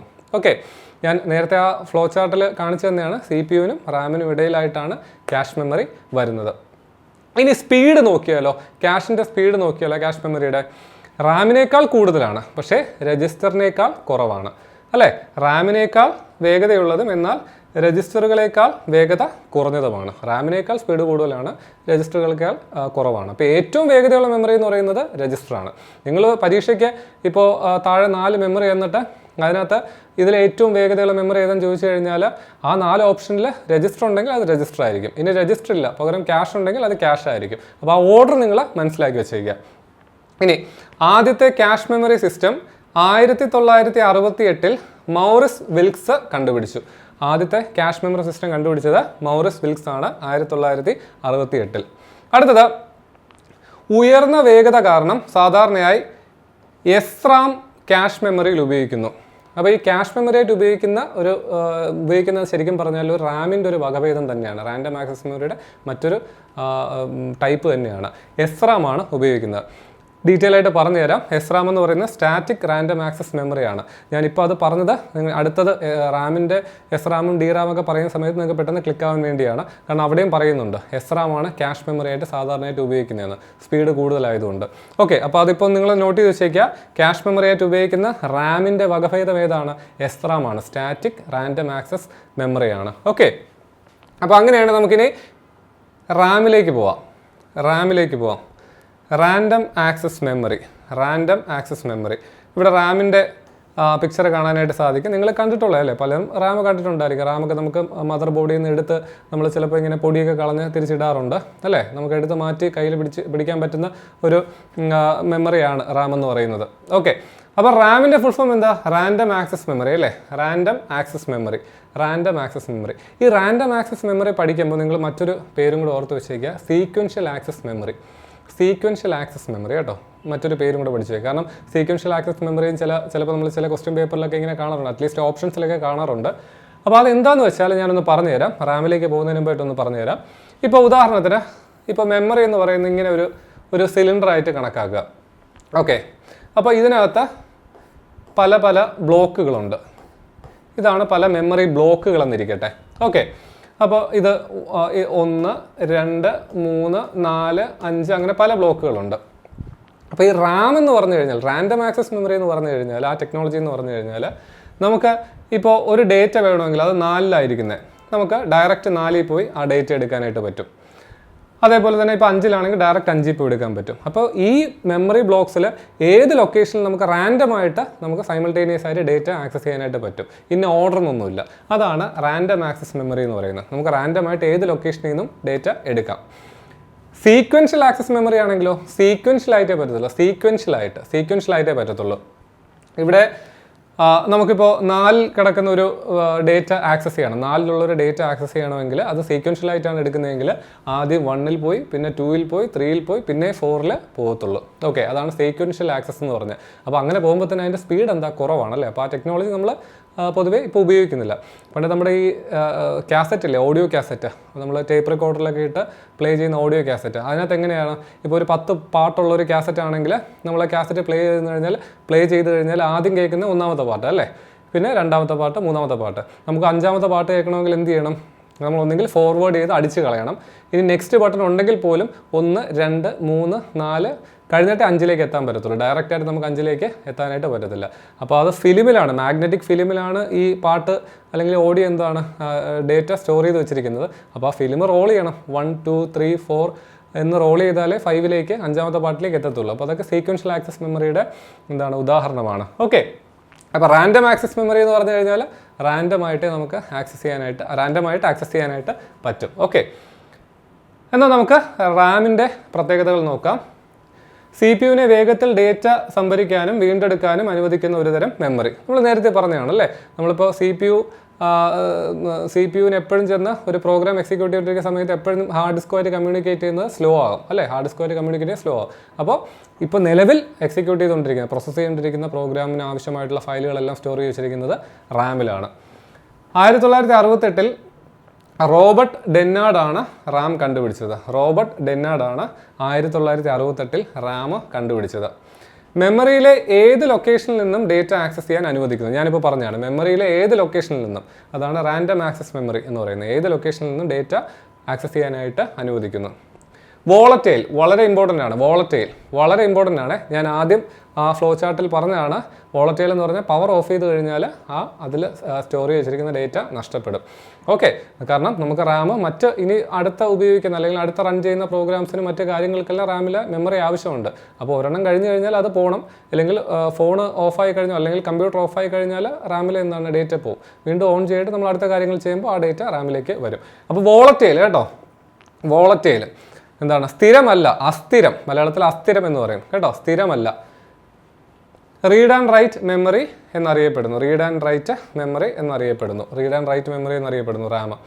Types of RAM: S RAM and D RAM. റാമിൻ്റെ എന്താണ് രണ്ട് തരം, പ്രധാനമായിട്ട് രണ്ട് തരം റാം ഉണ്ട്. എസ് റാമും ഡി റാമും. നമ്മൾ ഇനി അത് പഠിക്കാനായിട്ട് പോകുന്നുണ്ട്. എസ് റാമും ഡി റാമും, സ്റ്റാറ്റിക് റാമും അതുപോലെ തന്നെ ഡൈനാമിക് റാമും. ഓക്കെ, അപ്പോൾ ഇവിടെ ഒരു കാര്യം നിങ്ങൾ മനസ്സിലാക്കേണ്ടത്, ഈ സ്റ്റാറ്റിക് എന്നും ഡൈനാമിക് എന്നും പറയുന്നതിന് ഒരു പ്രത്യേക കാരണമുണ്ട്. അത് ഞാൻ എന്താണെന്ന് പറഞ്ഞു തരാം. അപ്പോൾ നമ്മൾ എസ് റാം എടുക്കുകയാണെങ്കിൽ ഡി റാമിനേക്കാൾ വേഗതയേറിയതും എന്നാൽ ചിലവേറിയതും. അതാ ഡി റാമിനേക്കാൾ എന്താണ് സ്പീഡ് കൂടുതലാണ് എസ് റാമിന്. ഡി റാമിനേക്കാൾ, ഡൈനാമിക് റാമിനേക്കാൾ സ്പീഡ് കൂടുതലാണ് എസ് റാം. അപ്പോൾ അതുകൊണ്ട് തന്നെ ഞാൻ പറഞ്ഞു എസ് റാമാണ് ക്യാഷ് മെമ്മറിയിൽ ഉപയോഗിക്കുന്നത്. ക്യാഷ് മെമ്മറി പഠിപ്പിച്ചപ്പോൾ എന്താണ് പറഞ്ഞ സമയത്ത് ഞാൻ മെൻഷൻ ചെയ്തിട്ടുണ്ടായിരുന്നു, ക്യാഷ് മെമ്മറിക്ക് സാധാരണയായി ഉപയോഗിക്കുന്നത് എസ് റാം ആണ്. ഓക്കെ, അപ്പോൾ ക്യാഷ് മെമ്മറി ആയിട്ട് ഉപയോഗിക്കുന്ന റാമിൻ്റെ ഒരു ടൈപ്പാണ്, ഒരു വകഭേദം തന്നെയാണ്. അത് എസ് റാം ആണ്, സ്റ്റാറ്റിക് റാം ആണ്, സ്റ്റാറ്റിക് റാൻഡം ആക്സസ് മെമ്മറിയാണ്. ഇമ്പോർട്ടൻ്റ് ആണ്, നോക്കി വെച്ചേക്കുക. ഇനി ഇതിൻ്റെ ടെക്നോളജി എന്ന് പറയുന്നത് ട്രാൻസിസ്റ്ററുകളിൽ വോൾട്ടേജ് രൂപത്തിലാണ് ഡേറ്റ സൂക്ഷിക്കുന്നത്. ട്രാൻസിസ്റ്ററുകളിൽ വോൾട്ടേജ് ആയിട്ടാണ് ഡേറ്റ സൂക്ഷിക്കുന്നത്. ഇമ്പോർട്ടൻ്റ് ആണ്. ഡേറ്റ നിലനിർത്താൻ റിഫ്രഷിംഗ് ആവശ്യമില്ല. ഡേറ്റ നിലനിർത്താനായിട്ട് റിഫ്രഷ് ചെയ്തുകൊണ്ടിരിക്കേണ്ട, ഇടയ്ക്കിടയ്ക്ക് റിഫ്രഷ് ചെയ്യേണ്ട ആവശ്യമില്ല. അതുകൊണ്ടാണ് ഇതിനെ സ്റ്റാറ്റിക് എന്ന് പറയുന്നത്. ഇടയ്ക്കിടയ്ക്ക് റിഫ്രഷ് ചെയ്യേണ്ടത്. സ്റ്റാറ്റിക് എന്ന വേർഡിൻ്റെ മീനിങ് എന്താണ്? സ്റ്റേഷനറി അല്ലേ, സ്റ്റാറ്റിക്. അതുപോലെ തന്നെ നിൽക്കും, കോൺസ്റ്റൻ്റ് ആയിട്ട് അങ്ങനെ തന്നെ നിൽക്കും, അത് മാറ്റേണ്ട ആവശ്യമില്ല. അപ്പോൾ ഡേറ്റ നിലനിർത്താൻ റിഫ്രഷിംഗ് ആവശ്യമില്ല. വളരെ ഇമ്പോർട്ടൻ്റ് ആണ്, പരീക്ഷയ്ക്ക് ചോദ്യം വരാവുന്ന ഒരു പോയിൻ്റാണ്. റിഫ്രഷിംഗ് ആവശ്യമില്ല. ആർക്ക്? സ്റ്റാറ്റിക് റാമിന്. എസ് റാമിന് ആവശ്യമില്ല. ആ വേർഡ് വെച്ച് കണക്ട് ചെയ്താൽ സ്റ്റാറ്റിക് എന്നാണ്. സ്റ്റാറ്റിക്, സ്റ്റേഷനറി, അത് മാറ്റേണ്ട ആവശ്യമില്ല, റിഫ്രഷ് ചെയ്യേണ്ട ആവശ്യം ഇല്ല. അങ്ങനെയാണെങ്കിൽ ഡൈനാമിക് റാമിലോ? ഡൈനാമിക് എന്ന് പറഞ്ഞാൽ മാറിക്കൊണ്ടിരിക്കും അല്ലേ, റിഫ്രഷിംഗ് ആവശ്യമാണ്. ഡൈനാമിക് റാമിൽ റിഫ്രഷിംഗ് ആവശ്യമാണ്. ഈ ഡി റാമാണ് ഞാൻ നേരത്തെ നമ്മൾ പടം കണ്ടായിരുന്നല്ലോ, നമ്മൾ സാധാരണയായിട്ട് ഉപയോഗിക്കുന്ന ഈ റാം നമുക്ക് എടുത്ത് നോക്കാനൊക്കെ പറ്റുമെന്ന് പറഞ്ഞ ഈ റാം ശരിക്കും പറഞ്ഞാൽ ഡി റാം ആണ്, അത് എസ് റാം അല്ല. റാമിൻ്റെ D RAM, dynamic random access മെമ്മറിയാണ് നമ്മൾ കമ്പ്യൂട്ടറിൽ സാധാരണയായിട്ട് ഉപയോഗിക്കുന്നത്. ക്യാഷ് മെമ്മറിയിൽ ഉപയോഗിക്കുന്നത് എസ് റാമും. ഓക്കെ, അപ്പോൾ നമ്മൾ ഡി റാമിലേക്ക്, ഡൈനാമിക് റാമിലേക്ക് വന്നു കഴിഞ്ഞാൽ നോക്കാം. എസ് റാമിനേക്കാൾ വേഗത കുറഞ്ഞതും ചിലവ് കുറഞ്ഞതും അല്ലേ. എസ് റാമിനേക്കാൾ വേഗത കുറവാണ്. അതുകൊണ്ട് തന്നെ വേഗത കുറയുമ്പോൾ അതിൻ്റെ ചിലവ് എന്താണ്? കുറവാണ്. എസ് റാമിനേക്കാൾ വേഗത കുറഞ്ഞതും ചിലവ് കുറഞ്ഞതും. ആധുനിക കമ്പ്യൂട്ടറുകൾ ഉപയോഗിക്കുന്ന ഏറ്റവും സാധാരണമായ തരം റാമാണ് ഡി റാം. ഓക്കെ, ഞാൻ നേരത്തെ പടത്തിൽ കണ്ട പോലെ നമ്മൾ സാധാരണയായിട്ട് റാം എന്ന രീതിയിൽ മദർ ബോർഡിൽ ഉപയോഗിക്കുന്നത് ഡി റാം ആണ്. ഓക്കെ, ഡി റാം ആണ്. അടുത്തത് ഇതിൻ്റെ ടെക്നോളജി. കപ്പാസിറ്ററുകളിൽ വൈദ്യുത ചാർജുകളുടെ രൂപത്തിലാണ് ഡേറ്റ സൂക്ഷിക്കുന്നത്. കപ്പാസിറ്ററുകളിലാണ്. എസ് റാമിൽ ട്രാൻസിസ്റ്ററുകളിലാണെങ്കിൽ ഡി റാമിൽ കപ്പാസിറ്ററുകളിൽ വൈദ്യുത ചാർജുകളുടെ, ഇലക്ട്രിക് ചാർജസിൻ്റെ രൂപത്തിലാണ് ഡേറ്റ സൂക്ഷിക്കുന്നത്. കപ്പാസിറ്ററിലാണ് കേട്ടോ.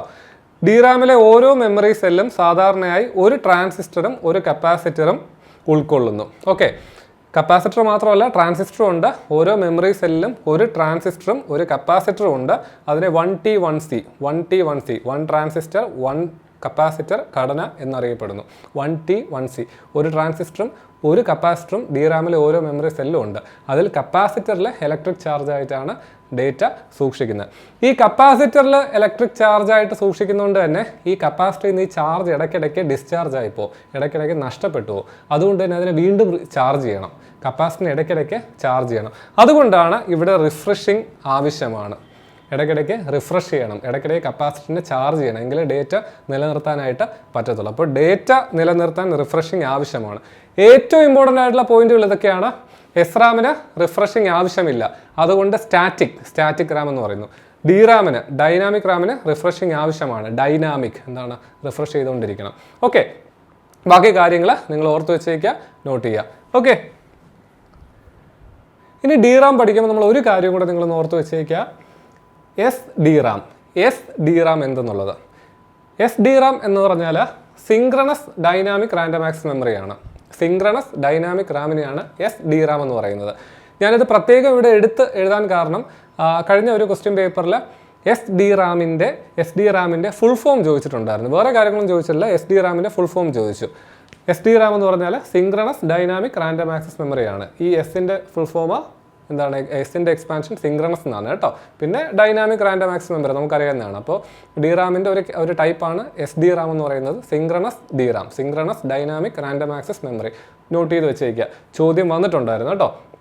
ഇനി ഈ DRAMൻ്റെ നമ്മളിപ്പോൾ ഉപയോഗിക്കുന്ന റാമുകൾ എന്ന് പറയുന്നത് പ്രധാനമായിട്ട് DDR4, DDR5, DDR സീരീസിൽ വരുന്ന റാമുകളാണ് കേട്ടോ. അതിൻ്റെ ആ സീരീസിൻ്റെ പേരാണ് DDR എന്ന് പറഞ്ഞാൽ. ഇതിൽ DDR എന്ന് ഉദ്ദേശിക്കുന്നത് ഡബിൾ ഡേറ്റ റേറ്റ് എന്നാണ് കേട്ടോ. ഡബിൾ ഡേറ്റ റേറ്റ് ആണ് DDR കൊണ്ട് ഉദ്ദേശിക്കുന്നത്. ഡബിൾ ഡേറ്റ റേറ്റ് DRAM അതാണ് ഉദ്ദേശിക്കുന്നത്. അപ്പോൾ 2000-ലാണ് DDR1 ഇൻട്രൊഡ്യൂസ് ചെയ്തത്, DDR1 റാം. അത് കഴിഞ്ഞ് 2010 ആയപ്പോൾ DDR4 വന്നു, അതിനുശേഷം DDR5 വന്നു. ഇപ്പോൾ പുതിയ കമ്പ്യൂട്ടറുകളെല്ലാം DDR5 ഉപയോഗിക്കുന്നുണ്ട്, അതുപോലെ തന്നെ എന്താണ് DDR4 ഉപയോഗിക്കുന്നുണ്ട്. പഴയ സിസ്റ്റം ഒക്കെ ആണെങ്കിൽ DDR4 ഇപ്പോൾ ഉപയോഗിക്കുന്നുണ്ട്. അപ്പോൾ DDR4 DDR5 ആണ് ഇപ്പോൾ നിലവിൽ ഉപയോഗിച്ചുകൊണ്ടിരിക്കുന്നത് കേട്ടോ. നമുക്കിവിടെ കാണാനായിട്ട് പറ്റും DDR4 DDR5. അപ്പോൾ ഞാൻ ഈ DDRൻ്റെ കേസ് ഇവിടെ പറയാൻ കാരണം എന്ന് വെച്ചാൽ ഈ ഇടയ്ക്ക് വന്നൊരു ക്വസ്റ്റ്യൻ പേപ്പറിനകത്ത് ചോദ്യം ഉണ്ടായിരുന്നു, DDR4 റാമിൽ എത്ര പിന്നുകളുണ്ട്, എത്ര പിൻസ് ഉണ്ടെന്ന്. നമുക്കിവിടെ എന്താണ് റാമിൽ ഇങ്ങനെ പിന്നുകൾ കാണാനായിട്ട് പറ്റും, എത്ര പിന്നുണ്ടെന്ന് ചോദിച്ചിട്ടുണ്ടായിരുന്നു. DDR4-ൽ 288, DDR5-ലും അത് തന്നെയാണ്, 288 പിന്നുകൾ ഉണ്ട്. അപ്പോൾ അതൊന്ന് നോട്ട് ചെയ്ത് വെച്ചേക്കുക, ഒരു അഡീഷണൽ പോയിന്റ് ആയിട്ട് നോട്ട് ചെയ്ത് വെച്ചേക്കുക. DDR4-ൽ 288 പിന്നുകളാണ് ഉള്ളത്. ഓക്കെ, അപ്പോൾ അതോടുകൂടി നമുക്ക് റാമിൻ്റെ സെക്ഷൻ കഴിഞ്ഞു. ഇനി നമുക്ക് റീഡ് ഓൺലി മെമ്മറി, ആണ് പഠിക്കേണ്ടത്, റീഡ് ഓൺലി മെമ്മറി. അപ്പോൾ റോമിലേക്ക് വരുമ്പോൾ ഞാൻ ആദ്യം പറഞ്ഞതാണ് എന്താണ്, റീഡ് ചെയ്യാൻ മാത്രമേ പറ്റത്തുള്ളൂ അല്ലേ, ഡേറ്റ റീഡ് ചെയ്യാൻ മാത്രമേ പറ്റത്തുള്ളൂ. അത് നമുക്ക് ഡിലീറ്റ് ചെയ്യാനൊന്നും പറ്റത്തില്ല, റൈറ്റ് ചെയ്യാൻ പറ്റത്തില്ല, ഡേറ്റ എഴുതാനും പറ്റത്തില്ല. അതിനകത്ത് സ്ഥിരമായി ഡേറ്റ സംഭരിക്കുന്ന ഒരു തരം മെമ്മറി, സ്ഥിരമായിട്ട് പെർമനൻ്റ് ആയിട്ട് ഡേറ്റ സ്റ്റോർ ചെയ്ത് വെച്ചിരിക്കുന്ന മെമ്മറിയാണ് റോം എന്ന് പറയുന്നത്. കമ്പ്യൂട്ടർ ആരംഭിക്കുന്നതിനാവശ്യമായ ഫേംവെയർ ഞാൻ ആദ്യം പറഞ്ഞതാണ്, ഓർമ്മയുണ്ടല്ലോ, ഫേംവെയർ അല്ലെങ്കിൽ സോഫ്റ്റ്വെയർ അടങ്ങിയിരിക്കുന്നു. ഉദാഹരണം BIOS, basic input output system അല്ലേ. ബയോസ് പോലുള്ള ഫേംവെയർ ഇൻസ്റ്റാൾ ചെയ്തിരിക്കുന്ന റോമിലാണ്, കാരണം അത് നമുക്ക് ഡിലീറ്റ് ചെയ്യാനായിട്ട് പറ്റത്തില്ല, അതുണ്ടെങ്കിലേ കമ്പ്യൂട്ടർ വർക്ക് ചെയ്യത്തുള്ളൂ. അപ്പോൾ റീഡ് ഓൺലി മെമ്മറിയിലാണ് അത് ഇൻസ്റ്റാൾ ചെയ്തിരിക്കുന്നത്. നിർമ്മാണ സമയത്ത് റോമിലെ ഡേറ്റ ഒരിക്കൽ എഴുതി കഴിഞ്ഞാൽ അതിൽ മാറ്റം വരുത്താൻ കഴിയില്ല. നേരത്തെ പറഞ്ഞല്ലോ, നമ്മളത് മാനുഫാക്ചറിങ് സമയത്ത് തന്നെ പ്രോഗ്രാം ചെയ്യും, അത് പിന്നെ മാറ്റം വരുത്താനായിട്ട് കഴിയത്തില്ല. എന്നിരുന്നാലും EEPROM പോലുള്ള ചില തരങ്ങൾ പ്രത്യേക സാഹചര്യങ്ങളിൽ വീണ്ടും പ്രോഗ്രാം ചെയ്യാനായിട്ട് കഴിയും. റോമിൻ്റെ തന്നെ പല കാറ്റഗറി ഉണ്ട്. നമ്മൾ റാമിന് SRAM-ഉം DRAM-ഉം SDRAM ഒക്കെ പഠിച്ച പോലെ തന്നെ റോമിനും പല ടൈപ്പുകളുണ്ട്. അതിനകത്ത് ചില ടൈപ്പിലൊക്കെ നമുക്ക് ഡേറ്റ ഇറേസ് ചെയ്തിട്ട് വീണ്ടും റൈറ്റ് ചെയ്യാനായിട്ട് പറ്റും. അപ്പോൾ നമുക്ക് ടൈപ്സ് ഓഫ് റോം നോക്കാം അല്ലേ. പലതരം റോമുകളുണ്ടെന്ന് പറഞ്ഞു. ഒന്ന് PROM, PROM, പ്രോഗ്രാമബിൾ റോം. സാധാരണയായിട്ടുള്ള റോം എന്ന് പറയുന്നത് എന്താണ്, PROM ആണ്. നിർമ്മാണത്തിന് ശേഷം ഒരിക്കൽ പ്രോഗ്രാം ചെയ്യാം അല്ലേ. ആ മെമ്മറി ഡിവൈസ് മാനുഫാക്ചർ ചെയ്തതിനു ശേഷം ഒരു തവണ പ്രോഗ്രാം ചെയ്യാം. നമ്മൾ ബയോസിൻ്റെ കേസ് എടുക്കുകയാണെങ്കിൽ എന്താണ്, ഒരു തവണ ബയോസ് പ്രോഗ്രാം ചെയ്ത് സ്റ്റോർ ചെയ്ത് വെക്കാനായിട്ട് പറ്റും.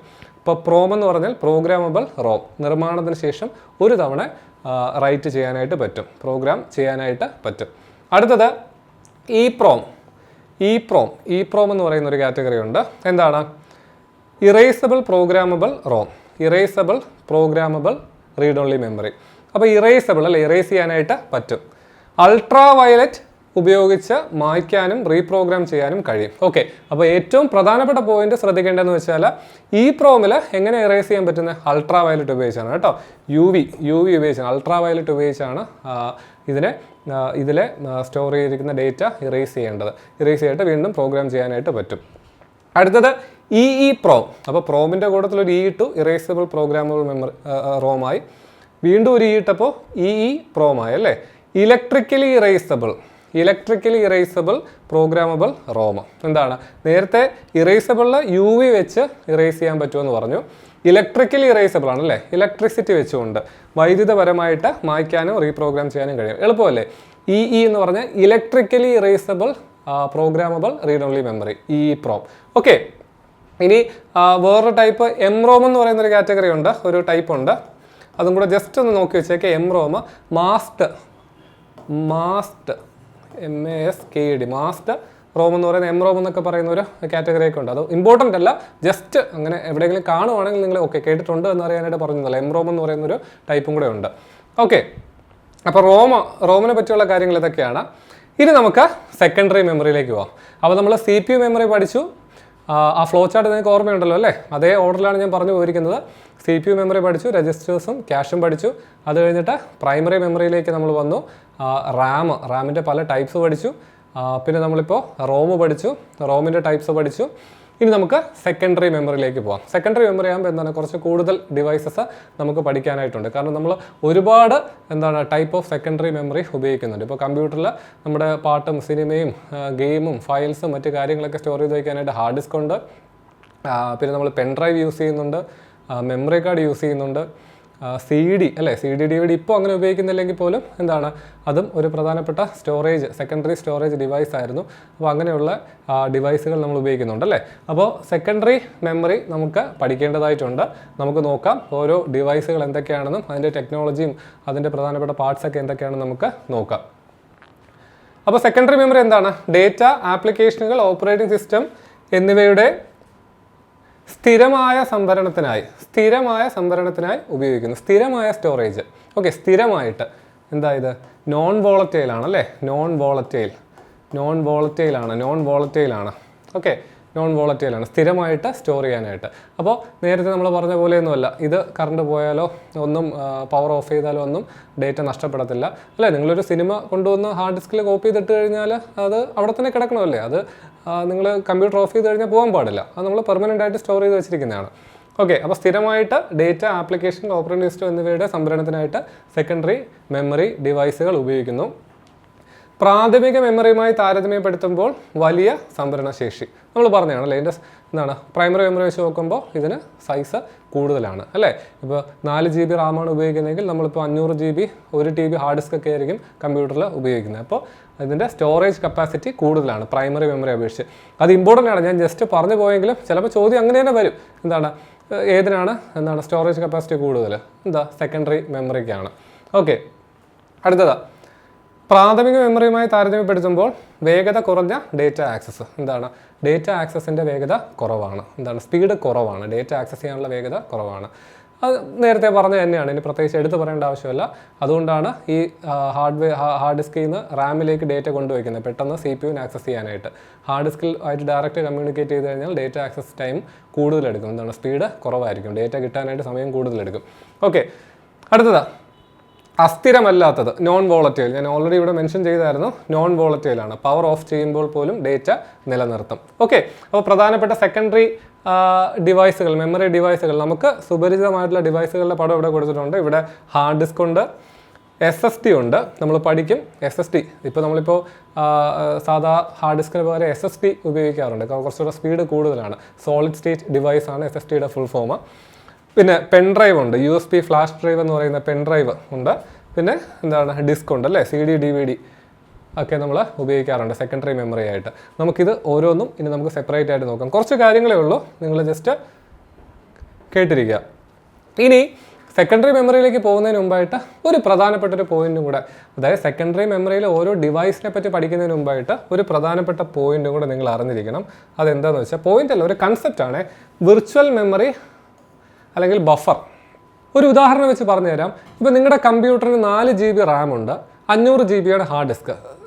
റാം 4 GB ആണ്. അപ്പോൾ 4 GB റാം എന്ന് പറഞ്ഞാൽ കുറവാണ് ഇപ്പോഴത്തെ ഒരു കേസ് വെച്ച് നോക്കുമ്പോൾ. പണ്ട് നമ്മൾ 2 GB റാമിലൊക്കെ കമ്പ്യൂട്ടർ ഉപയോഗിച്ചിട്ടുണ്ടെന്നാൽ പോലും ഇപ്പോൾ 4 GB കുറവ് തന്നെയാണ്. അപ്പോൾ ഈ 4 GB റാമിൽ നിങ്ങൾ ഇപ്പോൾ ഗെയിം കളിക്കുന്നു, അതേസമയം തന്നെ ഫോട്ടോഷോപ്പ് പോലൊരു സോഫ്റ്റ്വെയർ ഓപ്പൺ ചെയ്യുന്നു, പാട്ട് കേൾക്കുന്നു, സിനിമ ഇടുന്നു, എല്ലാം ഒരുമിച്ച് ചെയ്ത് കഴിഞ്ഞാൽ എന്താണ് ഈ റാമിൻ്റെ മെമ്മറി ഫില്ലാവും. റാമിൻ്റെ മെമ്മറി ഫില്ലായി ഇത്രയും പ്രോഗ്രാമുകൾ ഒരുമിച്ച് അക്കോമഡേറ്റ് ചെയ്യണ്ടേ, ഇത്രയും റൺ ചെയ്യണ്ടേ. അപ്പോൾ റാമിൻ്റെ മെമ്മറി ഫില്ലായിട്ട് എന്താണ് ഇത് ലോഡ് ആവത്തില്ല, പല ഇതും ലോഡ് ആവത്തില്ല, കമ്പ്യൂട്ടർ മൊത്തത്തിൽ ഹാങ് ആവുന്നു അല്ലെങ്കിൽ സ്പീഡ് കുറയുന്നു. അപ്പോൾ എന്താ ചെയ്യുന്നതെന്ന് വെച്ചാൽ ഇത് ഉടൻ തന്നെ ഇപ്പോൾ 2-3 പ്രോഗ്രാമൊക്കെ വന്നു കഴിഞ്ഞാൽ ഉടനെ റാം എന്താണ് ഫില്ലായി കമ്പ്യൂട്ടർ ഇനി എനിക്ക് കപ്പാസിറ്റി ഇല്ല എന്നല്ല ചെയ്യുന്നത്. പകരം എന്താ ചെയ്യുന്നതെന്ന് പറഞ്ഞാൽ വിർച്വൽ മെമ്മറി എന്ന് പറയുന്നൊരു കൺസെപ്റ്റ് അവിടെ വരും. അതെന്താണെന്ന് വെച്ചാൽ നമ്മുടെ ഹാർഡ് ഡ്രൈവ് ഉണ്ടല്ലോ, ഹാർഡ് ഡിസ്ക് ഉണ്ടല്ലോ, സെക്കൻഡറി മെമ്മറി, അതിൻ്റെ ഒരു ഭാഗം, ആ മെമ്മറിയുടെ ഒരു പോർഷൻ, ഹാർഡ് ഡിസ്കിൻ്റെ ഒരു പോർഷൻ എന്താ പറയുന്നത് നമുക്ക് റാം ആയിട്ട് ഉപയോഗിക്കാനായിട്ട് പറ്റും. അപ്പോൾ സിസ്റ്റം എന്താ ചെയ്യുന്നതെന്ന് വെച്ചാൽ ഇപ്പോൾ കൂടുതൽ പ്രോഗ്രാംസ് ഒരുമിച്ച് വന്നു കഴിഞ്ഞാൽ, റൺ ചെയ്യേണ്ട അവസ്ഥ വന്നു കഴിഞ്ഞാൽ പ്രയോറിറ്റി ഉള്ള തൽക്കാലം റാമിൽ ഇപ്പോൾ ആവശ്യമില്ലാത്ത കാര്യങ്ങളൊക്കെ എന്ത് ചെയ്യുന്നുണ്ട്, ഈ ഹാർഡ് ഡിസ്കിൻ്റെ ഒരു പോർഷനിലേക്ക്, ഒരു വിർച്വൽ മെമ്മറിയിലേക്ക് അത് ട്രാൻസ്ഫർ ചെയ്യുന്നു, താൽക്കാലികമായിട്ട് ട്രാൻസ്ഫർ ചെയ്യുന്നു. അപ്പോൾ അതാണ് അത് വിർച്വലായിട്ട് റാമായിട്ട് ഹാർഡ് ഡിസ്കിൻ്റെ ഒരു ഭാഗം ഉപയോഗിക്കുന്നു. അപ്പോൾ താൽക്കാലികമായി ട്രാൻസ്ഫർ ചെയ്യുന്നു. അത് വീണ്ടും റാമിന് ആവശ്യം വരുമ്പോൾ അത് തിരിച്ച് കൊണ്ടുവരുന്നു. അപ്പോൾ റാം എന്ത് ചെയ്യുന്നുണ്ടോ, കൂടുതൽ എന്താണ് ആപ്ലിക്കേഷൻസ് ഒരുമിച്ച് റൺ ചെയ്ത് കഴിഞ്ഞാൽ കൂടുതൽ ഡേറ്റ റാമിന് സ്റ്റോർ ചെയ്യേണ്ടി വന്നു കഴിഞ്ഞാൽ പ്രയോറിറ്റി നോക്കും. എന്താണ് തൽക്കാലം ഈ ഇപ്പോൾ ആവശ്യമില്ല, എക്സിക്യൂട്ട് ചെയ്യാൻ ആവശ്യമില്ലാത്ത എന്താണ് ഫയൽസ് എന്തെങ്കിലും ഉണ്ടെങ്കിൽ അതിനെന്താണ് താൽക്കാലികമായിട്ട് ഹാർഡ് ഡിസ്കിൻ്റെ ഒരു പോർഷനിലേക്ക് അതിനെ ട്രാൻസ്ഫർ ചെയ്യുന്നു. എന്നിട്ട് തിരിച്ചത് ആവശ്യം വരുമ്പോൾ തിരിച്ചെന്ത് ചെയ്യുന്നു, അതിനെ റാമിലേക്ക് കൊണ്ടുവരുന്നു. അങ്ങനെ മെമ്മറി എന്ത് ചെയ്യുന്നു, അല്ലെങ്കിൽ സ്റ്റോറേജിനെ മാനേജ് ചെയ്യുന്നു. ഒരു മെമ്മറി മാനേജ്മെൻറ്റ് എന്താണ് ഒരു പ്രോസസ്സ് അവിടെ നടക്കുന്നു. അപ്പോൾ അതിനാണ് ഈ വിർച്വൽ മെമ്മറി എന്ന് പറയുന്നത്, വിർച്വൽ മെമ്മറി. ഓക്കെ, അപ്പോൾ ഹാർഡ്വെയറും സോഫ്റ്റ്വെയറും ഉപയോഗിച്ച് കമ്പ്യൂട്ടറിന് മെമ്മറിയുടെ കുറവ് നികത്താൻ റാമിൽ നിന്ന് ഡിസ്ക് സ്റ്റോറേജിലേക്ക് താൽക്കാലികമായി ഡേറ്റ കൈമാറാൻ അനുവദിക്കുന്ന ഒരു മെമ്മറി മാനേജ്മെൻറ്റ് ടെക്നിക്കാണെന്ന് പറഞ്ഞാൽ വിർച്വൽ മെമ്മറി എന്ന് പറയുന്നത്. ഓക്കെ, ഹാർഡ് ഡ്രൈവിൻ്റെ ഒരു ഭാഗം റാം പോലെ ഉപയോഗിച്ച്, ഇമ്പോർട്ടൻ്റ് ആണ്, ഹാർഡ് ഡിസ്കിൻ്റെ ഒരു ഭാഗം റാം പോലെ ഉപയോഗിക്കാവുന്ന മെമ്മറിയുടെ അളവ് വർദ്ധിപ്പിക്കുന്നു. റാം പോലെ ഉപയോഗിച്ച് ഇപ്പോൾ കറൻ്റ് ഉപയോഗിക്കാൻ പറ്റുന്ന മെമ്മറിയുടെ അളവ് കൂട്ടുന്നു, റാമിലെ മെമ്മറിയുടെ അളവ് കൂട്ടുന്നു. അപ്പോൾ ഇത്രയേ ഉള്ളൂ. എന്താണ് നമ്മുടെ ഹാർഡ് ഡ്രൈവിൻ്റെ ഒരു ഭാഗം റാം പോലെ ഉപയോഗിക്കുന്നു. ആ ഒരു മെമ്മറിയാണ് വിർച്വൽ മെമ്മറി എന്ന് പറയുന്നത് കേട്ടോ. വിർച്വൽ മെമ്മറി എന്ന് പറയുന്നത് അല്ലെങ്കിൽ ബഫർ മെമ്മറി എന്ന് പറയുന്നത്. ഫിസിക്കൽ റാമിൽ ഉൾക്കൊള്ളാൻ കഴിയുന്നതിനേക്കാൾ കൂടുതൽ പ്രോഗ്രാമുകൾ പ്രവർത്തിപ്പിക്കാൻ അനുവദിക്കുന്നു, മൾട്ടി ടാസ്കിംഗ് മെച്ചപ്പെടുത്തുന്നു. ഓക്കെ, അപ്പോൾ ഫിസിക്കലി ഈ റാമിന് ഒരു സ്റ്റോറേജ് കപ്പാസിറ്റി ഉണ്ടാവും. അപ്പോൾ അതിനേക്കാൾ കൂടുതൽ പ്രോഗ്രാം ഈ വിർച്വൽ മെമ്മറി എന്ന് പറയുന്ന ടെക്നിക്ക് ഉപയോഗിച്ച് നമുക്ക് അതിലേക്ക് ഉൾക്കൊള്ളിക്കാനായിട്ട് കഴിയും, അല്ലെങ്കിൽ സ്റ്റോർ ചെയ്യിക്കാനായിട്ട് കഴിയും. മൾട്ടി ടാസ്കിങ്, അങ്ങനെയാണ് ഒരേ സമയം എന്താണ് പല ആപ്ലിക്കേഷൻ നമുക്ക് ഒരുവിധം ഭേദപ്പെട്ട രീതിയിൽ റൺ ചെയ്യാനായിട്ട് പറ്റുന്നത്. അതിനൊരു ലിമിറ്റ് ഉണ്ട്. നമ്മൾ എന്താണ് അതിൽ താങ്ങാൻ പറ്റുന്നതിന്, അല്ലെങ്കിൽ വിർച്വൽ മെമ്മറി ഉപയോഗിച്ച് താങ്ങാൻ പറ്റുന്നതിലധികം പ്രോഗ്രാമുകൾ ഒരുമിച്ചൊക്കെ ഓപ്പൺ ചെയ്ത് കഴിഞ്ഞാൽ എന്താണ് കമ്പ്യൂട്ടർ ഹാങ് ആകും, മൊത്തത്തിലെല്ലാം എന്താണ് സ്റ്റക്കായി നിൽക്കും, ലോഡ് ആവത്തില്ല. ഓക്കെ, അപ്പോൾ ഇവിടെ നിങ്ങൾ അറിഞ്ഞിരിക്കേണ്ട ഒരു വാക്ക് സ്വാപ്പിംഗ് എന്നൊരു വാക്ക് ഓർത്ത് വെച്ചേക്കുക. ഈ ചെയ്യുന്ന പ്രോസസ്സ്, ഇതിനെ മെമ്മറി സ്വാപ്പ് ചെയ്യുന്നത്, റാം നിറയുമ്പോൾ ഓപ്പറേറ്റിംഗ് സിസ്റ്റം നിഷ്ക്രിയ പേജ് എന്ന് വെച്ചാൽ ഇനാക്റ്റീവ് ആയിട്ടുള്ള മെമ്മറി പേജുകൾ അല്ലെങ്കിൽ ഇനാക്റ്റീവ് ആയിട്ടുള്ള മെമ്മറി ബ്ലോക്കുകളെ റാമിൽ നിന്ന് ഹാർഡ് ഡ്രൈവിലേക്ക് മാറ്റുന്നു, അല്ലേ? അപ്പോൾ റാം നിറയുമ്പോൾ ഓപ്പറേറ്റിംഗ് സിസ്റ്റം ഇനാക്റ്റീവ് ആയിട്ടുള്ള മെമ്മറി പേജുകളെ റാമിൽ നിന്ന് ഹാർഡ് ഡ്രൈവിലേക്ക് മാറ്റുന്നു. ഈ പ്രക്രിയയെ സ്വാപ്പിംഗ് അല്ലെങ്കിൽ പേജിംഗ്. അപ്പോൾ സ്വാപ്പിങ്ങും പേജിങ്ങും നമ്മൾ പഠിക്കുന്ന വിർച്വൽ മെമ്മറിയിലാണ്. അപ്പോൾ ഇങ്ങനെ ഇനാക്റ്റീവ് ആയിട്ടുള്ള മെമ്മറി ബ്ലോക്കുകളെ താൽക്കാലികമായിട്ട് ഹാർഡ് ഡ്രൈവിലേക്ക് റാം മാറ്റുന്നു, ഓപ്പറേറ്റിംഗ് സിസ്റ്റം മാറ്റുന്ന പ്രോസസ്സിനെയാണ് സ്വാപ്പിംഗ് അല്ലെങ്കിൽ പേജിംഗ് എന്ന് വിളിക്കുന്നു. ആ പേജുകൾ വീണ്ടും ആവശ്യമുള്ളപ്പോൾ റാമിലേക്ക് തിരികെ സ്വാപ്പ് ചെയ്യുന്നു. ഞാനിപ്പോൾ പറഞ്ഞ പോലെ തന്നെ സ്വാപ്പിംഗ് എന്ന് പറഞ്ഞാൽ റാമിന് തൽക്കാലം ആവശ്യമില്ലാത്ത അല്ലെങ്കിൽ നിലവിൽ ഇനാക്റ്റീവ് ആയിട്ടുള്ള മെമ്മറി ബ്ലോക്കുകളെ ഹാർഡ് ഡിസ്കിലേക്ക് താൽക്കാലികമായിട്ട് മാറ്റുന്നതിന് സ്വാപ്പിംഗ് അല്ലെങ്കിൽ പേജിംഗ് എന്ന് പറയുന്നുണ്ട്. തിരിച്ചതിന് വീണ്ടും ആവശ്യം വരുമ്പോൾ തിരിച്ചതിനെ സ്വാപ്പ് ചെയ്യുന്നു. ഓക്കെ, അപ്പോൾ ഈ വിർച്വൽ മെമ്മറി അല്ലെങ്കിൽ ഈ ബഫർ മെമ്മറി എന്ന് പറയുന്ന ഈ കൺസെപ്റ്റ് അത്രയേ ഉള്ളൂ. നിങ്ങളതൊന്ന് ഓർത്ത് വെച്ചേക്കുക. അപ്പോൾ നമുക്ക് ആദ്യം സെക്കൻഡറി മെമ്മറിയിൽ ഏറ്റവും പ്രധാനപ്പെട്ട ഹാർഡ് ഡിസ്ക് ഡ്രൈവ് നോക്കാം. ഹാർഡ് ഡിസ്ക് അല്ലേ നമ്മൾ ഉപയോഗിക്കുന്ന ഹാർഡ് ഡിസ്ക്.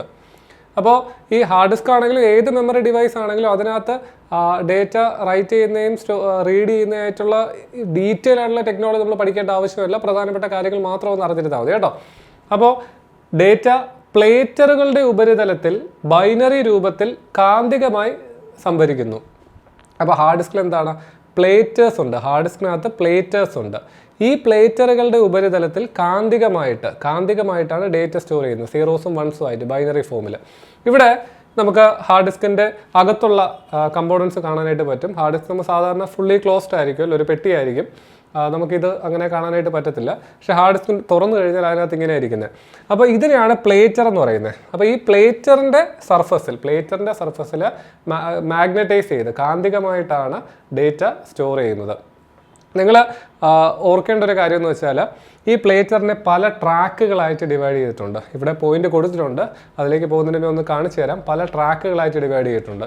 ട്രാക്ക് എന്ന് പറഞ്ഞാൽ ഇങ്ങനെയുള്ള സർക്കിൾസ് ആണ് കേട്ടോ, ഇങ്ങനെ വിട്ടുള്ള സർക്കിൾസ് ആണ്. അപ്പോൾ ഈ പ്ലേറ്ററിനെ ട്രാക്കുകളായിട്ട് ഡിവൈഡ് ചെയ്തിട്ടുണ്ട്. ഈ ട്രാക്കുകളെ സെക്ടറുകളായിട്ട് ഡിവൈഡ് ചെയ്തിട്ടുണ്ട്. ഈ ഓരോന്നും സെക്ടറുകളാണ്. നിങ്ങൾ ശ്രദ്ധിച്ച് കാണും, ഞാൻ സർക്കിള് ഇങ്ങനെ പൂർണ്ണമായിട്ടല്ല വരച്ചത്, ഇങ്ങനെയാണ് വരച്ചത്. ഈ ഓരോന്നിനെയും സെക്ടർ എന്നാണ് പറയുന്നത്. അപ്പോൾ പ്ലേറ്ററുണ്ട്, പ്ലേറ്ററിനെ മാഗ്നറ്റൈസ് ചെയ്താണ്, കാന്തികമായിട്ടാണ് ഡേറ്റ സ്റ്റോർ ചെയ്യുന്നത്. ആ പ്ലേറ്ററിനെ പല ട്രാക്കുകളായിട്ട് ഇങ്ങനെ ഡിവൈഡ് ചെയ്തിട്ടുണ്ട്. ആ ട്രാക്കിനെ സെക്ടറുകളായിട്ട് ഡിവൈഡ് ചെയ്തിട്ടുണ്ട്. അപ്പോൾ ഹാർഡ് ഡിസ്കിൽ ഡേറ്റ സ്റ്റോർ ചെയ്ത ഏറ്റവും ചെറിയ യൂണിറ്റാണ് സെക്ടർ എന്ന് പറയുന്നത്. ഓക്കെ, ഇനി ഈ പ്ലേറ്ററുകളെന്ന് വെച്ചാൽ ഈ ഡിസ്ക് എന്ന് പറയുന്നത് ഇങ്ങനെ റൊട്ടേറ്റ് ചെയ്തുകൊണ്ടിരിക്കും. ഒരു ഡിസ്ക് മാത്രമല്ല, മൾട്ടിപ്പിൾ ഡിസ്ക് ഉണ്ടാവും, ഇങ്ങനെ അടുക്കി ഡിസ്കുകൾ ഉണ്ടാവും. ഇനി ഈ ഡേറ്റ റീഡ് ചെയ്യുകയും റൈറ്റ് ചെയ്യുകയും ചെയ്യുന്ന എന്താണ്? അതിന് റീഡ് റൈറ്റ് ഹെഡ് ഉണ്ട്. ഞാൻ പറഞ്ഞുതരാം. ഇവിടെ നിങ്ങൾക്ക് ഒരു സാധനം കാണാനായിട്ട് പറ്റും. ഇതിങ്ങനെ ഓസിലേറ്റ് ചെയ്തുകൊണ്ടിരിക്കും, ഇങ്ങനെ ഫാസ്റ്റായിട്ട് ഇങ്ങനെ ഓസിലേറ്റ് ചെയ്തുകൊണ്ടിരിക്കും. ഇതിനെ ആക്ച്വേറ്റർ ആം എന്നാണ് പറയുന്നത്. ഓക്കെ, ആ പേര് നിങ്ങൾ ജസ്റ്റ് ഒന്ന് കേട്ട് വയ്ക്കുക, ഇങ്ങനെ കേട്ടിട്ടുണ്ട് എന്നുള്ള രീതിയിൽ ആക്ച്വേറ്റർ ആം എന്നാണ് പറയുന്നത്. ഈ ആക്ച്വേറ്റർ ആമിൻ്റെ അറ്റത്തായിട്ടാണ് റീഡ് റൈറ്റ് ഹെഡ് വരുന്നത്. ഇത് വെച്ചാണ് ഡേറ്റ റീഡ് ചെയ്യുകയും റൈറ്റ് ചെയ്യുകയൊക്കെ ചെയ്യുന്നത് കേട്ടോ. ഈ ഒരു റീഡ് റൈറ്റ് ഹെഡ് വെച്ചിട്ടാണ്. അപ്പോൾ ഇതാണ് ഇതിൻ്റെ കമ്പോണൻറ്റുമായിട്ട് ബന്ധപ്പെട്ട് നിങ്ങൾ പ്രധാനമായിട്ട് അറിഞ്ഞിരിക്കേണ്ടത്. പ്ലേറ്ററുകളുണ്ട്, മാഗ്നറ്റൈസ് ചെയ്ത പ്ലേറ്ററുകളുണ്ട്. പ്ലേറ്ററിനെ ട്രാക്കുകളായിട്ട് ഡിവൈഡ് ചെയ്യുന്നു, ഏകകേന്ദ്രീകൃത കോൺസെൻട്രിക് ആയിട്ടുള്ള ട്രാക്കുകളായിട്ട് ഡിവൈഡ് ചെയ്യുന്നു, സർക്കിളുകളായിട്ട്. ഈ ട്രാക്കുകളെ പല സെക്ടേഴ്സായിട്ട് ഡിവൈഡ് ചെയ്യുന്നു. ഓക്കെ, അതാണ് ഹാർഡ് ഡിസ്കിൻ്റെ ഘടന. അപ്പോൾ നമുക്ക് ഒന്നുകൂടെ നോക്കാം. ഇപ്പോൾ നിങ്ങൾക്ക് കുറച്ചുകൂടെ ഇനി ഈസി ആയിട്ട് മനസ്സിലാവും. അപ്പോൾ ഡേറ്റ പ്ലേറ്ററുകളുടെ ഉപരിതലത്തിൽ ബൈനറി എന്ന് പറഞ്ഞാൽ സീറോസ് ആൻഡ് വൺസ് അല്ലേ, ബൈനറി രൂപത്തിൽ കാന്തികമായിട്ട് സംഭരിക്കുന്നു, സ്റ്റോർ ചെയ്യുന്നു. പ്ലേറ്ററിൻ്റെ ഉപരിതലത്തിലുള്ള ഏകകേന്ദ്രീകൃത വൃത്തങ്ങളാണ് ട്രാക്കുകൾ. ഓക്കെ അല്ലേ, പ്ലേറ്ററുകളെ പല ട്രാക്കുകളായിട്ട് ഡിവൈഡ് ചെയ്യുന്നത്. പ്ലേറ്ററിൻ്റെ ഉപരിതലത്തിലുള്ള ഏകകേന്ദ്രീകൃത വൃത്തങ്ങളാണ് ട്രാക്കുകൾ എന്ന് പറഞ്ഞാൽ. ആ ട്രാക്കുകളെ വീണ്ടും സെക്ടേഴ്സായിട്ട് ഡിവൈഡ് ചെയ്യുന്നു. ഒരു പ്ലേറ്ററിൽ ഡേറ്റ സംഭരിക്കുന്നതിനുള്ള ഏറ്റവും ചെറിയ യൂണിറ്റുകളാണ് സെക്ടറുകൾ. ഞാൻ പറഞ്ഞതാണ്, ഡേറ്റ സെക്ടറുകളിലാണ് എഴുതുന്നത്, റൈറ്റ് ചെയ്യുന്നത് സെക്ടറുകളിലാണ് കേട്ടോ. ഇനി അടുത്തത് ഡിസ്ക് ഫോർമാറ്റിംഗ് എന്ന് പറയുന്ന ഒരു കാര്യം കൂടെ ഓർത്ത് വെച്ചേക്കുക. ഡിസ്ക് ഫോർമാറ്റിംഗ് എന്ന് പറയുന്നത് ഈ ട്രാക്കുകളെയും സെക്ടറുകളുടെയൊക്കെ സജ്ജമാക്കുന്ന, ഇപ്പോൾ നമുക്ക് പുതിയ ഡേറ്റയൊക്കെ നമുക്ക് റൈറ്റ് ചെയ്യണമെങ്കിൽ എന്ത് ചെയ്യണം? അതിനെ ഫോർമാറ്റ് ചെയ്യണം അല്ലേ. നമ്മളിപ്പോൾ പഴയ ഡേറ്റയൊക്കെ മാറ്റി ഫോർമാറ്റ് ചെയ്തിട്ടാണ് പുതിയ ഡേറ്റ നമ്മൾ റൈറ്റ് ചെയ്യുന്നത്. നമുക്ക് ഡിസ്ക് ഫോർമാറ്റിംഗ് എന്ന് പറയുന്നത് ട്രാക്കുകളെയും അതുപോലെ സെക്ടറുകളെയൊക്കെ ഡേറ്റ സംഭരണത്തിനായിട്ട് സജ്ജമാക്കുന്ന പ്രോസസ്സിനെയാണ് ഡിസ്ക് ഫോർമാറ്റിംഗ് എന്ന് പറയുന്നത്. ഇനി ഹാർഡ് ഡിസ്കിൻ്റെ പ്രത്യേകതകൾ എന്തൊക്കെയാണ്? ഉയർന്ന സംഭരണ ശേഷി, എന്താണ്? സ്റ്റോറേജ് കൂടുതലാണ് അല്ലേ. ഹാർഡ് ഡിസ്കിന് സ്റ്റോറേജ് കൂടുതലാണ്. 1 TBയുടെയും 2 TBയുടെയും ഒക്കെ ഹാർഡ് ഡിസ്ക് ഇപ്പോൾ അവൈലബിൾ ആണ് അല്ലേ. റാമിനെ അപേക്ഷിച്ച് ഹാർഡ് ഡിസ്കിന് സ്റ്റോറേജ് കൂടുതലാണ്. കുറഞ്ഞ ചിലവ് കുറവാണ്. SSDകളുമായിട്ട് താരതമ്യപ്പെടുത്തുമ്പോൾ വേഗത കുറവാണ്. SSD എന്ന് പറഞ്ഞാൽ സോളിഡ് സ്റ്റേറ്റ് ഡിവൈസ് ആണ് SSD. അപ്പോൾ ഇപ്പോൾ ഹാർഡ് ഡിസ്കിന് ഒരു ഓൾട്ടർനേറ്റീവായിട്ട്, അതായത് HDDക്ക് ഓൾട്ടർനേറ്റീവായിട്ടൊക്കെ ഇപ്പോൾ SSD ഉപയോഗിക്കുന്നുണ്ട്. പുതിയ ടെക്നോളജിയാണ്, പുതുതല്ല, കുറച്ച് നാളായി. അപ്പോൾ ഇത് കുറച്ചുകൂടെ സ്പീഡ് കൂടുതലാണ്. SSD ഞാൻ എടുത്ത് ഇതിനകത്ത് പറയത്തതിന് കാരണം എന്ന് വെച്ചാൽ, ഇത് നമ്മളിപ്പോൾ മാഗ്നറ്റിക് സ്റ്റോറേജ് ഡിവൈസുകളെ പറ്റിയാണ് പറഞ്ഞുകൊണ്ടിരിക്കുന്നത്. കാന്തികമായിട്ട് ഡേറ്റ സ്റ്റോർ ചെയ്യുന്ന ഡിവൈസുകൾ. SSD കാന്തികമായിട്ടല്ല, ഇലക്ട്രിക്കലിയാണ് കേട്ടോ, ഇലക്ട്രിക് ചാർജുകളായിട്ടാണ്. അത് ഫ്ലാഷ് മെമ്മറിക്കകത്താണ് SSD വരുന്നത്. അപ്പോൾ അതിനകത്ത് പറയാം. അപ്പോൾ SSD ഇപ്പോൾ ഉപയോഗിക്കുന്നുണ്ട്. നിങ്ങളിപ്പോൾ കമ്പ്യൂട്ടറൊക്കെ വാങ്ങാൻ പോകുന്ന സമയത്ത് എന്താണ്, SSD കൂടെ വേണമെന്ന് പറയും. ഇപ്പോൾ 500 GB SSD ഒക്കെ ഉണ്ട്. അപ്പോൾ SSD ഇട്ട് കഴിഞ്ഞാൽ ആ SSDക്കകത്ത് OS ഒക്കെ ഇൻസ്റ്റാൾ ചെയ്താൽ കുറച്ചുകൂടെ ഫാസ്റ്റായിട്ട് കമ്പ്യൂട്ടർ വർക്ക് ചെയ്യും കേട്ടോ. അപ്പോൾ അത് ഫാസ്റ്റാണ്, അതിൻ്റെ ടെക്നോളജി അതുപോലെ എക്സ്പെൻസീവാണ്. അപ്പോൾ SSD എന്ന് പറയുന്നത് ഹാർഡ് ഡിസ്കിനേക്കാൾ റേറ്റ് കൂടുതലാണ്, അതിൻ്റെ പൈസ കൂടുതലാണ്, ചിലവ് കൂടുതലാണ് കേട്ടോ. പക്ഷേ സ്പീഡ് കൂടുതലാണ്. ഹാർഡ് ഡിസ്കിനേക്കാൾ SSDക്ക് സ്പീഡ് കൂടുതലാണ്. അപ്പോൾ ഹാർഡ് ഡിസ്കിൻ്റെ പോയിന്റ് ഓഫ് വ്യൂവിൽ ഹാർഡ് ഡിസ്കിന് SSD-കളുമായി താരതമ്യപ്പെടുത്തുമ്പോൾ വേഗത കുറവാണ്. അപ്പോൾ ഇതാണ് ഹാർഡ് ഡിസ്കുമായിട്ട് ബന്ധപ്പെട്ടുള്ള പ്രധാനപ്പെട്ട കാര്യങ്ങൾ. നമ്മൾ മാഗ്നറ്റിക് സ്റ്റോറേജ് ഡിവൈസിൽ പ്രധാനമായിട്ട് പഠിക്കുന്നത് ഹാർഡ് ഡിസ്ക്കാണ്. ഇവിടെ നിങ്ങൾ ഒരു കാര്യം കൂടെ, ഇപ്പോൾ മാഗ്നറ്റിക് ടേപ്പ് എന്ന് പറയുന്നൊരു ഡിവൈസും കൂടെ നിങ്ങൾ ഓർത്ത് വെച്ചേക്കുക. Magnetic tape memory. ടേപ്പ് എന്ന് പറഞ്ഞാൽ നമുക്ക് ഫിലിം അല്ലേ, നമ്മൾ ടേപ്പിൽ മാഗ്നറ്റൈസ് ചെയ്ത ഫിലിം റോൾ ചെയ്ത് വെക്കുന്നത്. അപ്പോൾ അതാണ് മാഗ്നറ്റിക് ടേപ്പ് എന്ന് പറയുന്നത്. നമ്മൾ നേരത്തെ ഓഡിയോ കാസറ്റിൻ്റെ കാര്യം പറഞ്ഞില്ലേ, അപ്പോൾ അത് ശരിക്കും പറഞ്ഞാൽ അതും ഒരു മാഗ്നറ്റിക് സ്റ്റോറേജ് ഡിവൈസിന് ഉദാഹരണമാണ്. അതിൻ്റെ സ്പീഡ് വളരെ കുറവാണ്, ഇപ്പോൾ ഹാർഡ് ഡിസ്കിനേക്കാൾ കുറവാണ്. നേരത്തെ കാസറ്റിൻ്റെ കാര്യം പറഞ്ഞതാണല്ലേ, ഇപ്പോൾ 5ാമത്തെ പാർട്ട് പ്ലേ ചെയ്യണമെങ്കിൽ നമുക്ക് 1, 2, 3, 4, 5 അങ്ങനെ സീക്വൻഷ്യലായിട്ട് പോയാൽ അത് ആക്സസ് ചെയ്യാനായിട്ട് പറ്റത്തുള്ളൂ. അപ്പോൾ ഇപ്പോൾ താഴെ കൊടുത്തിരിക്കുന്നതിൽ ഏറ്റവും വേഗത കുറവ് ഏതെന്നൊരു ചോദ്യം വരികയും ആ ഓപ്ഷൻസിനകത്ത് ടേപ്പ് മെമ്മറി എന്നൊരു ഓപ്ഷൻ ഉണ്ടെങ്കിൽ ടേപ്പ് മെമ്മറിക്കാണ് ഏറ്റവും വേഗത കുറവ്. അതിൻ്റെ ചിലവ് കുറവാണ്. നമ്മളിപ്പോൾ ഹാർഡ് ഡിസ്ക് തന്നെയാണ് പ്രധാനമായിട്ട്, അല്ലെങ്കിൽ SSD ഒക്കെ തന്നെയാണ് പ്രധാനമായിട്ട് ഉപയോഗിക്കുന്നത്. പക്ഷേ മാഗ്നറ്റിക് ടേപ്പുകൾ ഉപയോഗിക്കുന്നുണ്ട് കൊമേഴ്ഷ്യലി. ചില ആപ്ലിക്കേഷൻ ലെവലിലൊക്കെ മാഗ്നറ്റിക് ടേപ്പ് ഉപയോഗിക്കുന്നുണ്ട്. അത്രയും ഡീപ്പായിട്ട് നിങ്ങൾക്ക് പോകണ്ട. സ്പീഡ് വെച്ച് മാഗ്നറ്റിക് ടേപ്പിനാണ് ഏറ്റവും കുറവ്. ഇനി നമുക്ക് അടുത്തത്, നമ്മൾ മാഗ്നറ്റിക് സ്റ്റോറേജ് ഡിവൈസസ് പഠിച്ചു. ഇനി ഒപ്റ്റിക്കൽ സ്റ്റോറേജ് ഡിവൈസുകൾ. ഒപ്റ്റിക് എന്ന വാക്ക് കേൾക്കുമ്പോഴാണ് ലൈറ്റ് അല്ലേ, ലൈറ്റ് ഉപയോഗിച്ചുകൊണ്ട് സ്റ്റോർ ചെയ്യുന്ന ഡിവൈസുകളാണ് ഒപ്റ്റിക്സ് എന്ന് പറയുന്നത്. ലൈറ്റ് ഏതൊക്കെയാണ്? CD ഉണ്ട്, DVD ഉണ്ട്, ബ്ലൂറേ ഉണ്ട് അല്ലേ പ്രധാനമായിട്ടും. CD എന്ന് പറഞ്ഞാൽ ഫുൾ ഫോം ഓർത്ത് വെച്ചേക്കുക, കോമ്പാക്റ്റ് ഡിസ്ക്. നമ്മൾ CD നമുക്കറിയാവുന്നതാണ്. DVD എന്ന് പറഞ്ഞാൽ ഡിജിറ്റൽ വേഴ്സറ്റൈൽ ഡിസ്ക്. പിന്നെ ബ്ലൂറേ ഡിസ്കും ഉണ്ട്. ഓക്കെ, അപ്പോൾ നിങ്ങൾ പ്രത്യേകിച്ച് 90കളിലൊക്കെ ജനിച്ചവരാണെങ്കിൽ ഈ CD-യും DVD-യൊക്കെ കുറേ ഉപയോഗിച്ചിട്ടുണ്ടായിരിക്കാം. പല ഇപ്പോൾ സ്റ്റോറേജ് കപ്പാസിറ്റിയൊക്കെ ഉള്ള DVD ഒക്കെ നിങ്ങൾ ഉപയോഗിച്ചിട്ടുണ്ടായിരിക്കാം. ഇപ്പോൾ അധികം ഉപയോഗിക്കുന്നില്ല, പക്ഷേ പൂർണ്ണമായിട്ട് ഇല്ലെന്ന് പറയുന്നില്ല. പക്ഷേ നമുക്കിപ്പോൾ അധികം CD-യുടെയും DVD-യുടെ ഒന്നും ആവശ്യം വരുന്നില്ല. ഓക്കെ, അപ്പോൾ ഡേറ്റ വായിക്കാനും എഴുതാനും ലേസർ സാങ്കേതിക വിദ്യ ഉപയോഗിക്കുന്നു. നേരത്തെ ലൈറ്റ് പറഞ്ഞു, ലേസർ എന്ന് വെച്ചാൽ ലൈറ്റ് ആണല്ലേ. അപ്പോൾ ലേസർ സാങ്കേതിക വിദ്യയാണ്, ലേസർ ടെക്നോളജിയാണ് CD-യിലും DVD-യിലും ബ്ലൂറേയിലൊക്കെ ഉപയോഗിക്കുന്നത്. അപ്പോൾ ഒപ്റ്റിക്കൽ സ്റ്റോറേജ് ഡിവൈസിൽ ഉപയോഗിക്കുന്നത് ലേസർ ടെക്നോളജിയാണ്. മാഗ്നറ്റിക് സ്റ്റോറേജ് ഡിവൈസ് ആണെങ്കിൽ മാഗ്നറ്റ്. ഡിസ്ക് ഉപരിതലത്തിൽ പിറ്റ്സ് ആൻഡ് ലാൻഡ്സ് പാറ്റേണുകളായി ഡേറ്റ സംഭരിക്കുന്നു. ഡേറ്റ സംഭരിക്കുന്നു. എവിടെയാണ്? ഡിസ്കിൻ്റെ ഉപരിതലത്തിൽ. നമുക്ക് ഡിസ്ക് കാണാൻ പറ്റും. ഇതിൻ്റെ സർഫസിൽ ഇങ്ങനെയാണ്. പിറ്റ്സ് എന്ന് വെച്ചാൽ കുഴിയാണ് കേട്ടോ, ഗർത്തമാണ്. ലാൻഡ് എന്ന് വെച്ചാൽ പരന്ന സർഫസ്. ഇപ്പോൾ ഇങ്ങനെയാണ് ശരിക്കും പറഞ്ഞാൽ ആ സർഫസിൻ്റെ ഒരു സ്ട്രക്ചർ എന്ന് വെച്ചാൽ ഇങ്ങനെയാണ്. ഇതിനകത്ത് പിറ്റ്സ് ഏതാണ്? ഈ കുഴിയാണ് അല്ലേ പിറ്റ്സ്. ഈ ലാൻഡ് എന്ന് പറയുന്നത് ഈ ഫ്ലാറ്റ് സർഫസ്. ഈ പിറ്റ്സ് 0-ഉം ഈ ലാൻഡ് 1-ഉം. അങ്ങനെയാണ് ബൈനറി ആയിട്ട് ഇതിനെ റീഡ് ചെയ്യുന്നത്. ഈ കുഴി പിറ്റ്സ് എന്ന് പറഞ്ഞാൽ 0-ഉം ലാൻഡ് ഫ്ലാറ്റ് സർഫസ് 1. ഇതാണ് ബൈനറി ഫോമിൽ അതിനെ ബൈനറി ആയിട്ട് റീഡ് ചെയ്യുന്ന ഒരു പാറ്റേൺ ഇങ്ങനെയാണ്. അപ്പോൾ ഡിസ്കിൻ്റെ ഉപരിതലത്തിൽ പിറ്റ്സ് ആൻഡ് ലാൻഡ്സ് പാറ്റേണുകളായി ഡേറ്റ സംഭരിക്കുന്നു. അപ്പോൾ ഈ ഒരു വാക്ക് നിങ്ങൾ ഓർത്ത് വെച്ചേക്കുക. പിറ്റ്സ് ആൻഡ് ലാൻഡ്സ് എന്ന് പറയുന്ന പാറ്റേണിൽ ഡേറ്റ സംഭരിക്കുന്ന എവിടെയാണ്? ഒപ്റ്റിക്കൽ സ്റ്റോറേജ് ഡിവൈസിലാണ്. CD, DVD, ബ്ലൂറേയിലൊക്കെയാണ് കേട്ടോ. ഓക്കെ, അപ്പോൾ നമുക്കിനി 1 by 1 ആയിട്ട് നോക്കാം. ആദ്യം CD, compact disk. CD storage capacity 700 MB ആണ്. 1 GB പോലും പോകുന്നില്ല. 700 MB ആണ് CD-യുടെ എന്തെന്ന് പറയുന്നത് സ്റ്റോറേജ് കപ്പാസിറ്റി എന്ന് പറഞ്ഞാൽ. ഞാൻ നേരത്തെ പറഞ്ഞ പോലെ പണ്ട് കാലങ്ങളിലൊക്കെ CD ഉപയോഗിക്കുന്നവരാണെങ്കിൽ അറിയാൻ പറ്റും. നമുക്ക് CD-ക്കകത്ത് നിന്നാണ് സ്റ്റോറേജ് കുറവാണ്, 700 MB ഉള്ളൂ. വലിയ സിനിമയും കൂടുതൽ സൈസുള്ള ഗെയിമൊക്കെ ആണെങ്കിൽ നമുക്ക് DVD-യിലെ സ്റ്റോർ ചെയ്യാനായിട്ട് പറ്റത്തുള്ളൂ അല്ലേ. ഓക്കെ, അപ്പോൾ CD-യുടെ സ്റ്റോറേജ് 700 MB ആണ്. ഇൻഫ്രാറെഡ് ലേസറുകൾ ഉപയോഗിക്കുന്നു. റെഡ് കളർ ലേസറാണ് കേട്ടോ. ഇൻഫ്രാറെഡ് ലേസറാണ് CD-യിൽ ഉപയോഗിക്കുന്നത്. ഓർത്ത് വെച്ചേക്കുക, ഇൻഫ്രാറെഡ് ആണ് കേട്ടോ. ഇൻഫ്രാറെഡാണ് ഉപയോഗിക്കുന്നത്. CD-യിലും DVD-യിലും റെഡാണ് ഉപയോഗിക്കുന്നത്. CD-യിൽ ഇൻഫ്രാറെഡും DVD-യിൽ റെഡും.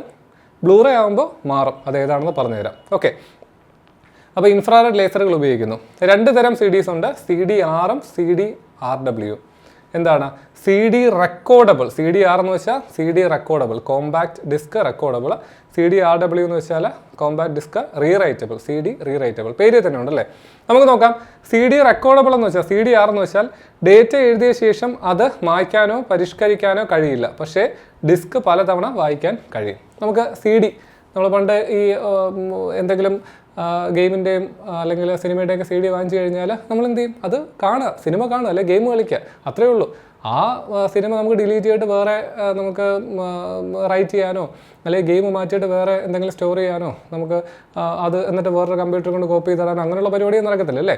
അപ്പോൾ അത് റെക്കോർഡബിൾ മാത്രമാണ്, അത് റീഡ് ചെയ്യാൻ മാത്രമേ പറ്റത്തുള്ളൂ. CDR എന്ന് വെച്ചാൽ ഡേറ്റ എഴുതിയ ശേഷം അത് മായ്ക്കാനോ പരിഷ്കരിക്കാനോ കഴിയില്ല, പക്ഷേ അത് റീഡ് ചെയ്യാനായിട്ട് പറ്റും. ഇനി റീറൈറ്റബിൾ എന്ന് പറഞ്ഞു കഴിഞ്ഞാൽ എന്താണ്? പേര് പറയുന്ന പോലെ തന്നെ ഒന്നിലധികം തവണ ഡേറ്റ എഴുതാനും മായ്ക്കാനും മാറ്റി എഴുതാനൊക്കെ കഴിയും. റീറൈറ്റബിൾ. പണ്ട് നമ്മൾ പ്ലെയിൻ ഡിസ്ക് എന്ന് പറയും അല്ലേ, പ്ലെയിൻ CD. കടയിൽ പോയി പ്ലെയിൻ CD വാങ്ങും, പാട്ടൊക്കെ കോപ്പി ചെയ്യാനൊക്കെ വേണ്ടി, അല്ലെങ്കിൽ സിനിമയെ കോപ്പി ചെയ്യാനായിട്ട് പ്ലെയിൻ CD വാങ്ങും അല്ലേ. അപ്പോൾ പ്ലെയിൻ CD എന്ന് പറഞ്ഞാൽ ശരിക്കും പറഞ്ഞാൽ ഇതാണ് റീറൈറ്റബിൾ. CDRW ആണ് പ്ലെയിൻ CD എന്ന് പറഞ്ഞാൽ. CDR എന്ന് പറഞ്ഞാൽ എന്താണ്? അത് ശരിക്കും പറഞ്ഞാൽ നമുക്ക് അത് റീഡ് ചെയ്യാൻ മാത്രമേ പറ്റത്തുള്ളൂ, റെക്കോർഡ് ചെയ്യാനൊന്നും പറ്റത്തില്ല. ഓക്കെ, അടുത്തത് DVD ആണ്, ഡിജിറ്റൽ വേഴ്സറ്റൈൽ ഡിസ്ക്. DVD ആണ് ഡിജിറ്റൽ വേഴ്സറ്റൈൽ ഡിസ്ക്. അതിൻ്റെ സ്റ്റോറേജ് കപ്പാസിറ്റി 4.7 GB തൊട്ട് 15.9 GB വരെ ഉണ്ട്. ഉപയോഗിച്ചിട്ടുള്ളവർക്ക് അറിയാൻ പറ്റും എന്താ പറയുന്നത്, 4.7 GB തൊട്ട് 4 GB തൊട്ട് 16 GB വരെ എന്നൊക്കെ നമ്മൾ പണ്ട് പറയും അല്ലേ. DVD 16 GB വരെ പറ്റും സാധാരണയായിട്ട്, അതായത് നോർമൽ ആയിട്ടുള്ള സാധാ DVDകൾക്ക് 4 GB, 4.7 GB. 4.7 GB എന്ന് പറഞ്ഞാലും എന്താണ്, 4 GBക്ക് അകത്തേ നമുക്ക് മൊത്തത്തിൽ സ്റ്റോറേജ് ലഭിക്കത്തുള്ളൂ. അപ്പോൾ 4.7 GB തൊട്ട് 15.9 GB വരെയാണ് എന്താണ് DVDയുടെ സ്റ്റോറേജ് കപ്പാസിറ്റി. CD-യുടെ ആണെങ്കിലോ 700 MB കേട്ടോ, 700 MB. ഓക്കെ, ഇനി നമുക്ക് ടൈപ്സ് ഓഫ് DVDs നോക്കാം. Types of DVDs, DVD ROM ഉണ്ട്, DVD RW ഉണ്ട്, DVD RAM ഉണ്ട്. ഓക്കെ, ഇങ്ങനെയുള്ള ടൈപ്സ് ഓഫ് DVDകൾ ഉണ്ട്. റെഡ് ലേസറുകൾ ഉപയോഗിക്കുന്നു. റെഡ് ലേസേഴ്സാണ് ഉപയോഗിക്കുന്നത്. നമ്മൾ അറിയാം CD-ക്കകത്ത് ഇൻഫ്രാറെഡും DVD-യിൽ റെഡ് ലേസർ ഉപയോഗിക്കും. നമുക്കറിയാമല്ലോ, CD-യും DVD-യും ഒക്കെ ഇടുന്ന സമയത്ത് അതിനകത്ത് കിടന്ന് റൊട്ടേറ്റ് ചെയ്യുമല്ലോ. ഇത് റീഡ് ചെയ്യുന്നത് എങ്ങനെയാണ്? അല്ലെങ്കിൽ ഇത് കിടന്ന് ഹൈ സ്പീഡിൽ റൊട്ടേറ്റ് ചെയ്യും. അതിലേക്കാണ് ഈ ലേസർ അടിച്ചിട്ട് ഈ 0s and 1s ഒക്കെ ഡീകോഡ് ചെയ്ത് ഡേറ്റയൊക്കെ റീഡ് ചെയ്യുക റൈറ്റ് ചെയ്യുകയൊക്കെ ചെയ്യുന്നത്. ഓക്കെ, അപ്പോൾ റെഡ് ലേസറുകളാണ് ഉപയോഗിക്കുന്നത്. ഇനി അടുത്ത ബ്ലൂറേയിലേക്ക് വന്നു കഴിഞ്ഞാൽ, അപ്പോൾ നമ്മൾ പറഞ്ഞു ബ്ലൂറേയിലെ പ്രധാനപ്പെട്ട ഒരു മാറ്റം എന്ന് പറഞ്ഞാൽ ബ്ലൂ വയലറ്റ് ലേസറുകൾ ഉപയോഗിക്കുന്നു. CD-യിലാണെങ്കിൽ ഇൻഫ്രാറെഡ് ലേസർ ഉപയോഗിക്കുന്നു, DVD-യിലാണെങ്കിൽ റെഡ് ലേസർ ഉപയോഗിക്കുന്നു, ബ്ലൂറേയിലാണെങ്കിൽ ബ്ലൂ വയലറ്റ് ലേസർ ഉപയോഗിക്കുന്നു. ബ്ലൂ വയലറ്റ് ലേസറാണ് ഉപയോഗിക്കുന്നത്. അപ്പോൾ കുറച്ചുകൂടെ ടെക്നോളജി കുറച്ചുകൂടെ കൂടുകയാണ് ബ്ലൂറേയിലേക്ക് വരുമ്പോൾ. അതിന് കാരണം വെച്ചാൽ CD-യിൽ 700 MB ആണ് സ്റ്റോറേജ്, DVD വരുമ്പോൾ 4.7 GB തൊട്ട് 15.9 GB വരെ പോകുന്നുണ്ട്. പക്ഷേ നമുക്ക് അത്രയും പോരല്ലോ, ഇനിയും കൂടുതലായിട്ടുള്ള എന്താ പറയുന്നത് വലിയ സൈസിലുള്ള ഫയലൊക്കെ വന്നു കഴിഞ്ഞാൽ നമുക്ക് സ്റ്റോർ ചെയ്യാനായിട്ട് പറ്റണ്ടേ, ഒപ്റ്റിക്കൽ സ്റ്റോറേജ് ഡിവൈസ് വെച്ചിട്ട്. അപ്പോൾ അങ്ങനെയാണ് ബ്ലൂറേ വരുന്നത്. ബ്ലൂറേയിൽ 25 GB തൊട്ട് അതുപോലെ തന്നെ 50 GB വരെ അതിനകത്ത് സ്റ്റോർ ചെയ്യാനായിട്ട് പറ്റും. ആ ടൈപ്പ് ബ്ലൂറേ ഡിസ്കുകൾ വരെ ഉണ്ട്. അത് മാത്രമല്ല, പ്രധാനമായിട്ട് ഈ ഹൈ ഡെഫിനിഷൻ വീഡിയോസ് പണ്ട് നിങ്ങൾക്ക് ഓർമ്മയുണ്ടായിരിക്കും, നമ്മളിപ്പോൾ ബ്ലൂറേ HD വീഡിയോ ഒക്കെ ബ്ലൂറേ ഡിസ്കിലാണ് കാണുന്നത് അല്ലേ. അപ്പോൾ ഈ ഹൈ ഡെഫിനിഷൻ വീഡിയോസൊക്കെ ആണെങ്കിൽ, അല്ലെങ്കിൽ സിനിമകളൊക്കെ ആണെങ്കിൽ സ്പേസും സ്റ്റോറേജും സൈസും കൂടുതലായിരിക്കും. പിന്നെ അതിൻ്റെ എൻകോഡിങ്ങും അങ്ങനെയുള്ള കാര്യങ്ങളൊക്കെ കുറച്ചുകൂടെ ഹയർ ആയിരിക്കും അല്ലേ. അതുപോലെ തന്നെ ഓഡിയോ ക്വാളിറ്റിയൊക്കെ കുറച്ചുകൂടെ കൂടുതലായിരിക്കും. അപ്പോൾ ആ ടെക്നോളജിയൊക്കെ എന്താ പറയുന്നത് ബ്ലൂറേയിലാണ് വന്നത്. അപ്പോൾ കുറച്ചുകൂടെ ഹൈ ഡെഫിനിഷൻ ആയിട്ടുള്ള വീഡിയോസും കാര്യങ്ങളൊക്കെ കാണാനായിട്ട്, അതൊക്കെ സ്റ്റോർ ചെയ്യാനായിട്ട് ബ്ലൂറേ ആണ് ഉപയോഗിക്കുന്നത് ഈ ഒപ്റ്റിക്കൽ സ്റ്റോറേജ് ഡിവൈസുകളിൽ. ഓക്കെ, സ്റ്റോറേജ് കപ്പാസിറ്റി 25 GB തൊട്ട് 50 GB വരെ വരും. ഇതിനകത്ത് 2 തരം ബ്ലൂറേ ഡിസ്കുകളുണ്ട്. സിംഗിൾ ലെയർ ബ്ലൂറേ ഡിസ്കുണ്ട്, അത് 25 GB വരെ പോവും. ഡ്യുവൽ ലെയർ ബ്ലൂറേ ഡിസ്കുണ്ട്, 2 ലെയറുള്ള ബ്ലൂറേ ഡിസ്കുണ്ട്, അത് എന്താ പറയുന്നത് 50 GB വരെ അതിൻ്റെ സ്റ്റോറേജ് പോകും. അപ്പോൾ ഈ സിംഗിൾ ലെയറും ഡ്യുവൽ ലെയറും പറഞ്ഞപ്പോൾ ഈ കാണുന്ന ലെയറാണ് കേട്ടോ, ഇത് ഒരു ലെയറും ഇതാണ് ഒരു ലെയർ. ഇതിനകത്ത് 2 ലെയർ ആണെങ്കിൽ 50 GB വരെ പോകും. അതേപോലെ തന്നെ നിങ്ങൾ അറിഞ്ഞിരിക്കേണ്ട ഒരു കാര്യം എന്ന് വെച്ചാൽ, ഇപ്പോൾ DVD തന്നെ പല ടൈപ്പ് ഉണ്ട്. ഇപ്പോൾ DVD 5 എന്ന് പറയുന്ന ഇതുണ്ട്, DVD 5-നാണ് ഈ 4.7 GB സ്റ്റോറേജ് വരുന്നത്. DVD 5 4.7 GB. അപ്പോൾ DVD 5 എന്ന് പറഞ്ഞാൽ ശരിക്കും പറഞ്ഞാൽ ഒരു ലെയറുള്ള DVD ആണ്, ഒരു ലെയറുള്ള DVD. DVD 18 ഉണ്ട്, DVD 18 ആണ് ശരിക്കും പറഞ്ഞാൽ ഈ 16 GB അല്ലെങ്കിൽ 17 GB സ്റ്റോറേജ് വരുന്നത്. DVD 18 ആണ്. അപ്പോൾ DVD 18 എന്ന് പറയുമ്പോൾ അതിനകത്ത് dual layer double sided DVD ആണ് കേട്ടോ. കാരണം ഈ ഒരു ഇതുണ്ടോ, ഈ ലെയർ ഇത് 2 സൈഡും കാണും, 2 സൈഡിൽ 2 ലെയറും കാണും. അപ്പോൾ ഒരു ലെയറിൽ 4 GB വെച്ചിട്ട് ഒരു സൈഡിൽ 2 ലെയർ വരുമ്പോൾ 8 GB, 2 സൈഡിൽ അപ്പുറത്തും ഇപ്പുറത്തും വരുമ്പോൾ എന്താ പറയുന്നത് മൊത്തം 16 GB, 8 തൊട്ടും 16 GB ആയി. അതാണ് dual layer double sided DVD എന്ന് പറയുന്നത്. ഒന്ന് ഓർത്ത് വെച്ചേക്കുക, DVD 5-ലാണ് 4.7 GB-യും DVD 18-ന് 16 GB-യും. നമ്മൾ നേരത്തെ DDR1, DDR2, DDR4 അങ്ങനെ റാമിൻ്റെ കാര്യം പറഞ്ഞു. അതേപോലെ DVD-ക്ക് നിങ്ങൾ അങ്ങനെ ഓർത്ത് വെച്ചിരുന്നാൽ മതി. ഓക്കെ, അപ്പോൾ ബ്ലൂറേയുടെ കാര്യം നമ്മൾ പറഞ്ഞു. ഇനി നമുക്ക് flash memory devices. Flash memory devices എങ്ങനെയാണ് ഡേറ്റ സ്റ്റോർ ചെയ്യുന്നത്? ഫ്ലാഷ് മെമ്മറി ഡിവൈസ് സ്റ്റോർ ചെയ്യുന്നത് ഇലക്ട്രോണിക് ആയിട്ടാണ് ഡേറ്റ സ്റ്റോർ ചെയ്യുന്നത്. നമ്മൾ നേരത്തെ മാഗ്നറ്റിക് ആയിട്ട് സ്റ്റോർ ചെയ്യുന്നു, ഒപ്റ്റിക്കലായിട്ട് സ്റ്റോർ ചെയ്യുന്നു, ലൈറ്റ് വെച്ച് സ്റ്റോർ ചെയ്യുന്നു, ഇനി എന്താണ് ഇലക്ട്രോണിക് ആയിട്ട് സ്റ്റോർ ചെയ്യുന്നു. അപ്പോൾ ഫ്ലാഷ് മെമ്മറി ഡിവൈസിൽ സോളിഡ് സ്റ്റേറ്റ് ഡിവൈസ് വളരെ പോപ്പുലറാണ്. ഇപ്പോൾ solid state device flash memory ഒരു ഡിവൈസാണ്. മെമ്മറി സെല്ലുകളിൽ ഇലക്ട്രോണിക്കായി ഡേറ്റ സംഭരിക്കുന്നു. ഹാർഡ് ഡിസ്കുകളെ അപേക്ഷിച്ച് ചിലവേറിയത്, ഞാൻ പറഞ്ഞു ഓൾറെഡി, വേഗതയേറിയ ആക്സസ് സമയം, സ്പീഡ് കൂടുതലാണ് അല്ലേ, ഡേറ്റ ആക്സസ് ടൈം എന്താണ് വളരെ സ്പീഡാണ്.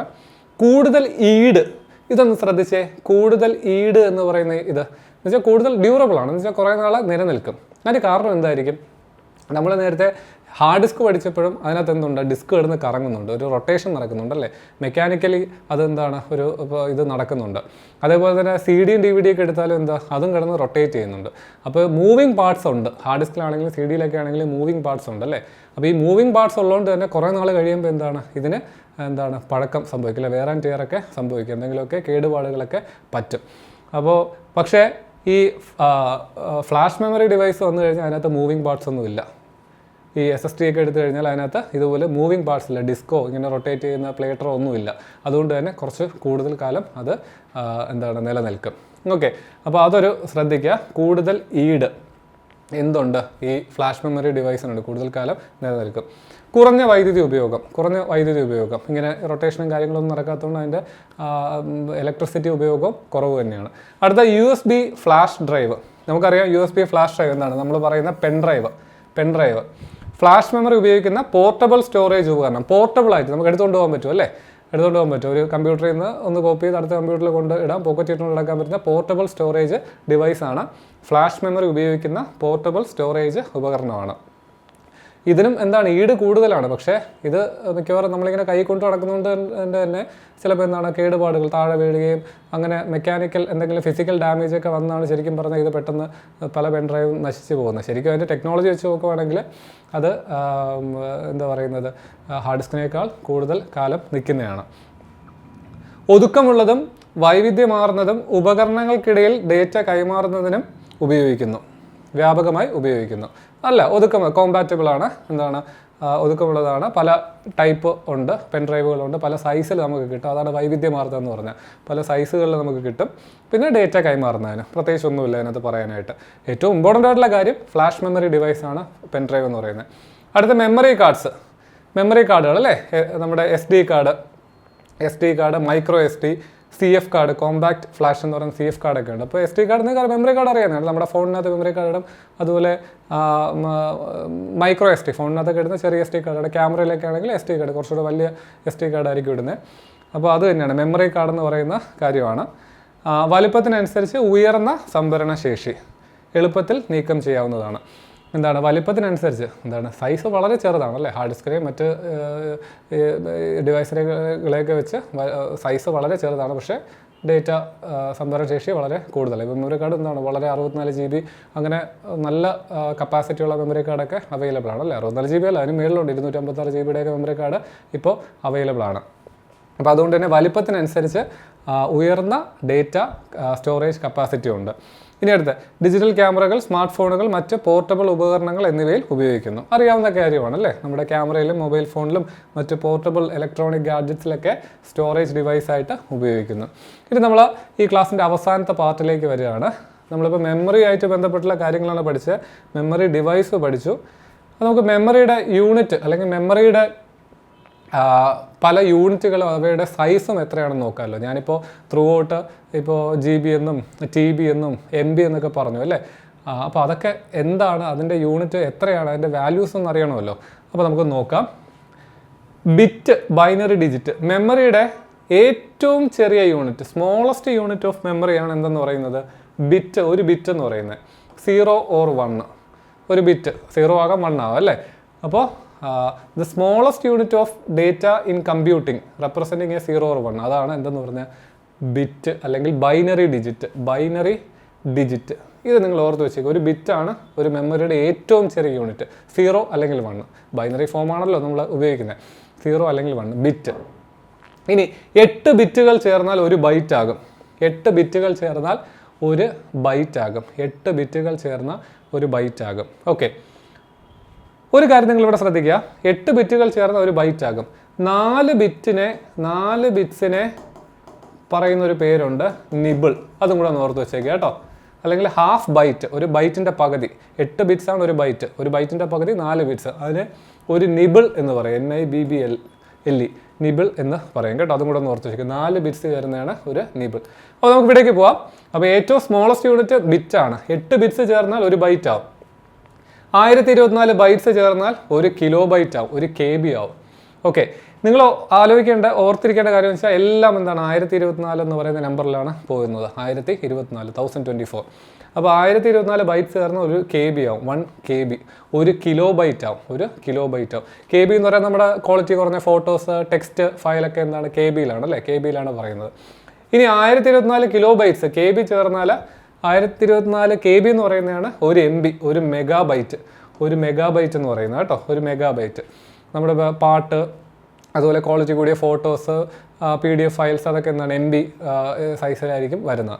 ഓക്കെ, ഇനി 1024 മെഗാബൈറ്റ്സ്, 1024 MB ചേർന്നാൽ ഒരു ഗിഗാബൈറ്റ്, ഒരു ഗിഗാബൈറ്റ് ആവും, GB ആവും കേട്ടോ. GB നമ്മൾ നോർമലി പറയുന്ന സ്റ്റാൻഡേർഡ് ആയിട്ടുള്ള ഒരു യൂണിറ്റ് ആണ് GB എന്ന് പറയുന്നത്. ഓക്കെ, ഇനി 1024 GB ചേർന്നാൽ ഒരു TB ആവും, ഒരു ടെറാബൈറ്റ് ആവും, ഒരു TB.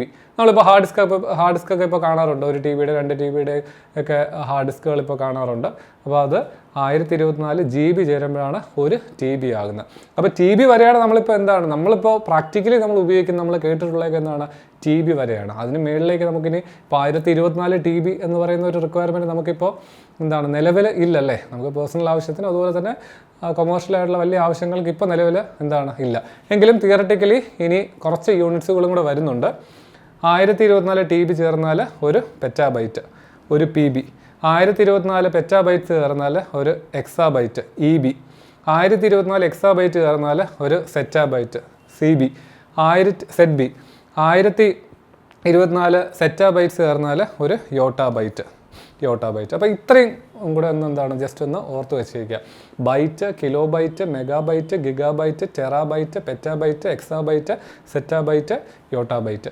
ഇത്രയും യൂണിറ്റുകളൊന്ന് നിങ്ങളൊന്ന് ഓടിച്ച് വെച്ചേക്കുക. TB വരെയാണ് നമ്മൾ പ്രാക്ടിക്കലി എന്താണ് ഇപ്പോൾ നിലവിൽ ഉപയോഗിക്കുന്നത്. അപ്പോൾ ഇത്രയും കാര്യങ്ങളാണ് മെമ്മറിയുമായിട്ട് ബന്ധപ്പെട്ടുള്ള പ്രധാനപ്പെട്ട കാര്യം. ഇനി ഞാനൊരു ബോണസായിട്ട് ഒരു കാര്യം കൂടെ പറയാം. ഞാൻ ആദ്യം ആ ചാർട്ട് കാണിച്ചപ്പോൾ നമ്മളിപ്പോൾ CPU-നകത്തുള്ള മെമ്മറിയെ പറ്റിയൊക്കെ പറഞ്ഞു അല്ലേ. നമ്മൾ ബയോസ് ഇൻസ്റ്റാൾ ചെയ്തിരിക്കുന്ന, ഫേംവെയർ ഇൻസ്റ്റാൾ ചെയ്തിരിക്കുന്നത് റോമിലാണെന്നൊക്കെ പറഞ്ഞു. ഇനി CMOS മെമ്മറി എന്ന് പറയുന്ന ഒരു വാക്കും കൂടെ ഓർത്ത് വെച്ചേക്കുക. കാരണം ഒരു ക്വസ്റ്റ്യൻ പേപ്പറിൽ ഒരു ക്വസ്റ്റ്യൻ ഉണ്ടായിരുന്നു, CMOS മെമ്മറി. കമ്പ്യൂട്ടറിൻ്റെ ഡേറ്റും സമയവും ഒക്കെ സെറ്റ് ചെയ്യുന്ന, അത് മാനേജ് ചെയ്യുന്ന മെമ്മറി ഏതാണ്? അത് CMOS മെമ്മറിയാണ്. CMOS memory. ഞാനത് ആദ്യമേ പറഞ്ഞു പോകാത്തതിൻ്റെ കാരണം എന്ന് വെച്ചാൽ ഈ CMOS മെമ്മറി ഒരു RAM ആണ് കേട്ടോ. ഇതൊരു ROM അല്ല, ഇതൊരു RAM ആണ്, റാൻഡം ആക്സസ് മെമ്മറിയാണ്. അപ്പോൾ RAM നമ്മൾ പറഞ്ഞു, RAM ശരിക്കും പറഞ്ഞാൽ കമ്പ്യൂട്ടറിൻ്റെ പവർ ഓഫ് ചെയ്ത് കഴിഞ്ഞാൽ അതിൻ്റെ ഡേറ്റ നഷ്ടപ്പെട്ടു പോകും അല്ലേ. RAM ജനറലി അങ്ങനെയാണ് പറയുന്നത്. പക്ഷേ CMOS മെമ്മറി ഒരു ടൈപ്പ് ഓഫ് RAM ആണെങ്കിൽ പോലും അതിൻ്റെ ഡേറ്റ നഷ്ടമാവത്തില്ല CMOS മെമ്മറിയുടെ. കാരണം നമ്മളിപ്പോൾ കമ്പ്യൂട്ടർ ഓഫ് ചെയ്ത് കഴിഞ്ഞാലും കമ്പ്യൂട്ടറിൻ്റെ നമ്മൾ വീണ്ടും ഓപ്പൺ ചെയ്യുമ്പോൾ അതിൻ്റെ ഡേറ്റ കറക്റ്റ് കാണിക്കട്ടെ, ഡേറ്റിൻ്റെ സമയമൊക്കെ. നമ്മളിപ്പോൾ ഇൻ്റർനെറ്റ് കണക്ട് ചെയ്തിട്ടില്ലെങ്കിൽ പോലും കമ്പ്യൂട്ടർ നമ്മളിപ്പോൾ ഓഫ് ചെയ്തിട്ട് ഓപ്പൺ ചെയ്യുമ്പോൾ ഇപ്പോൾ ഉള്ള കറക്റ്റ് സമയവും ഇതൊക്കെ അതിനകത്ത് കാണിക്കണം. അപ്പോൾ അതുകൊണ്ട് തന്നെ അത് സ്റ്റോർ ചെയ്ത് വെച്ചേക്കണം അല്ലേ. അതുപോലെ തന്നെ ബയോസിൻ്റെ സെറ്റിങ്സൊക്കെ, നിലവിലെ ബയോസിൻ്റെ സെറ്റിങ്സൊക്കെ സ്റ്റോർ ചെയ്ത് വെച്ചിരിക്കണം. അപ്പോൾ അതുകൊണ്ട് തന്നെ അതെല്ലാം എന്താ പറയുന്നത് CMOS മെമ്മറിയിലാണ്. അപ്പോൾ കമ്പ്യൂട്ടറിൻ്റെ ഡേറ്റ ആൻഡ് ടൈം മാനേജ് ചെയ്യാൻ അല്ലെങ്കിൽ സ്റ്റോർ ചെയ്യുന്നത് എവിടെയാണ്? CMOS മെമ്മറിയിലാണ് കേട്ടോ. അതൊരു ടൈപ്പ് ഓഫ് RAM ആണ്. ഞാൻ അത് ആദ്യമേ പറയത്തതിന് കാരണം എന്ന് വെച്ചാൽ നിങ്ങൾ ഇപ്പോൾ RAM എന്ന് ഓൾറെഡി പറഞ്ഞു, പിന്നെ അതുകൂടാതെ തന്നെ RAM വോളറ്റൈലാണെന്നും പറയുന്നുണ്ട്, പവർ ഓഫ് ചെയ്യുമ്പോൾ നഷ്ടമാവുമെന്നും പറയുന്നുണ്ട്. അപ്പോൾ രണ്ടും കൂടെ കൺഫ്യൂഷനായിപ്പോൾ. അപ്പോൾ ഇതൊരു ടൈപ്പ് RAM ആണെങ്കിൽ പോലും കമ്പ്യൂട്ടർ സ്വിച്ച് ഓഫ് ചെയ്താലും ഇതിലെ ഡേറ്റ നഷ്ടപ്പെടുന്നില്ല. അപ്പോൾ ഈ കമ്പ്യൂട്ടർ മെമ്മറി എന്ന് പറയുന്ന ടോപ്പിക്കുമായിട്ട് ബന്ധപ്പെട്ട പ്രധാനപ്പെട്ട എല്ലാ പോയിൻറ്റും നമ്മൾ ഈ ക്ലാസ്സിൽ ഡിസ്കസ് ചെയ്തിട്ടുണ്ട്. നിങ്ങൾ മനസ്സിലാക്കി പഠിക്കുക. ഇപ്പോൾ കുറച്ച് ക്ലാസ് ലെങ്തി ആയിരുന്നാലും പറഞ്ഞ കാര്യം നിങ്ങളൊന്ന് മനസ്സിലാക്കി പോവുകയാണെങ്കിൽ, കാരണം നിങ്ങൾ ഉപയോഗിക്കുന്ന കാര്യങ്ങളൊക്കെ ആണല്ലോ ഇതൊക്കെ, അത് മനസ്സിലാക്കി പോയി കഴിഞ്ഞാൽ നിങ്ങൾക്ക് ഈസി ആയിട്ട് ഇതിൽ നിന്ന് ഈ ക്വസ്റ്റ്യൻ എങ്ങനെ വന്നാലും ആൻസർ ചെയ്യാനായിട്ട് പറ്റും. എന്തെങ്കിലും അഡീഷണലായിട്ട് ഈ മെമ്മറിയിൽ നമ്മൾ കവർ ചെയ്യാത്ത എന്തെങ്കിലും പോയിന്റ് ഉണ്ടെങ്കിൽ, ഇനിയും മുൻവർഷത്തെ ചോദ്യപേപ്പറുകളൊക്കെ പരിശോധിക്കുമ്പോൾ ഉണ്ടെങ്കിൽ അത് നിങ്ങൾക്ക് തരുന്നതായിരിക്കും. റിവിഷനായിട്ടോ അല്ലെങ്കിൽ ക്വസ്റ്റ്യനായിട്ടോ നിങ്ങൾക്ക് എത്തിക്കുന്നതായിരിക്കും കേട്ടോ. അപ്പോൾ നിങ്ങൾ എന്തായാലും ഇത് നോട്ട് ചെയ്ത് വെച്ചിട്ട് കറക്റ്റാക്കി മനസ്സിലാക്കി പഠിക്കുക. നമുക്ക് മറ്റൊരു ക്ലാസ്സുമായിട്ട് വീണ്ടും കാണാം. താങ്ക്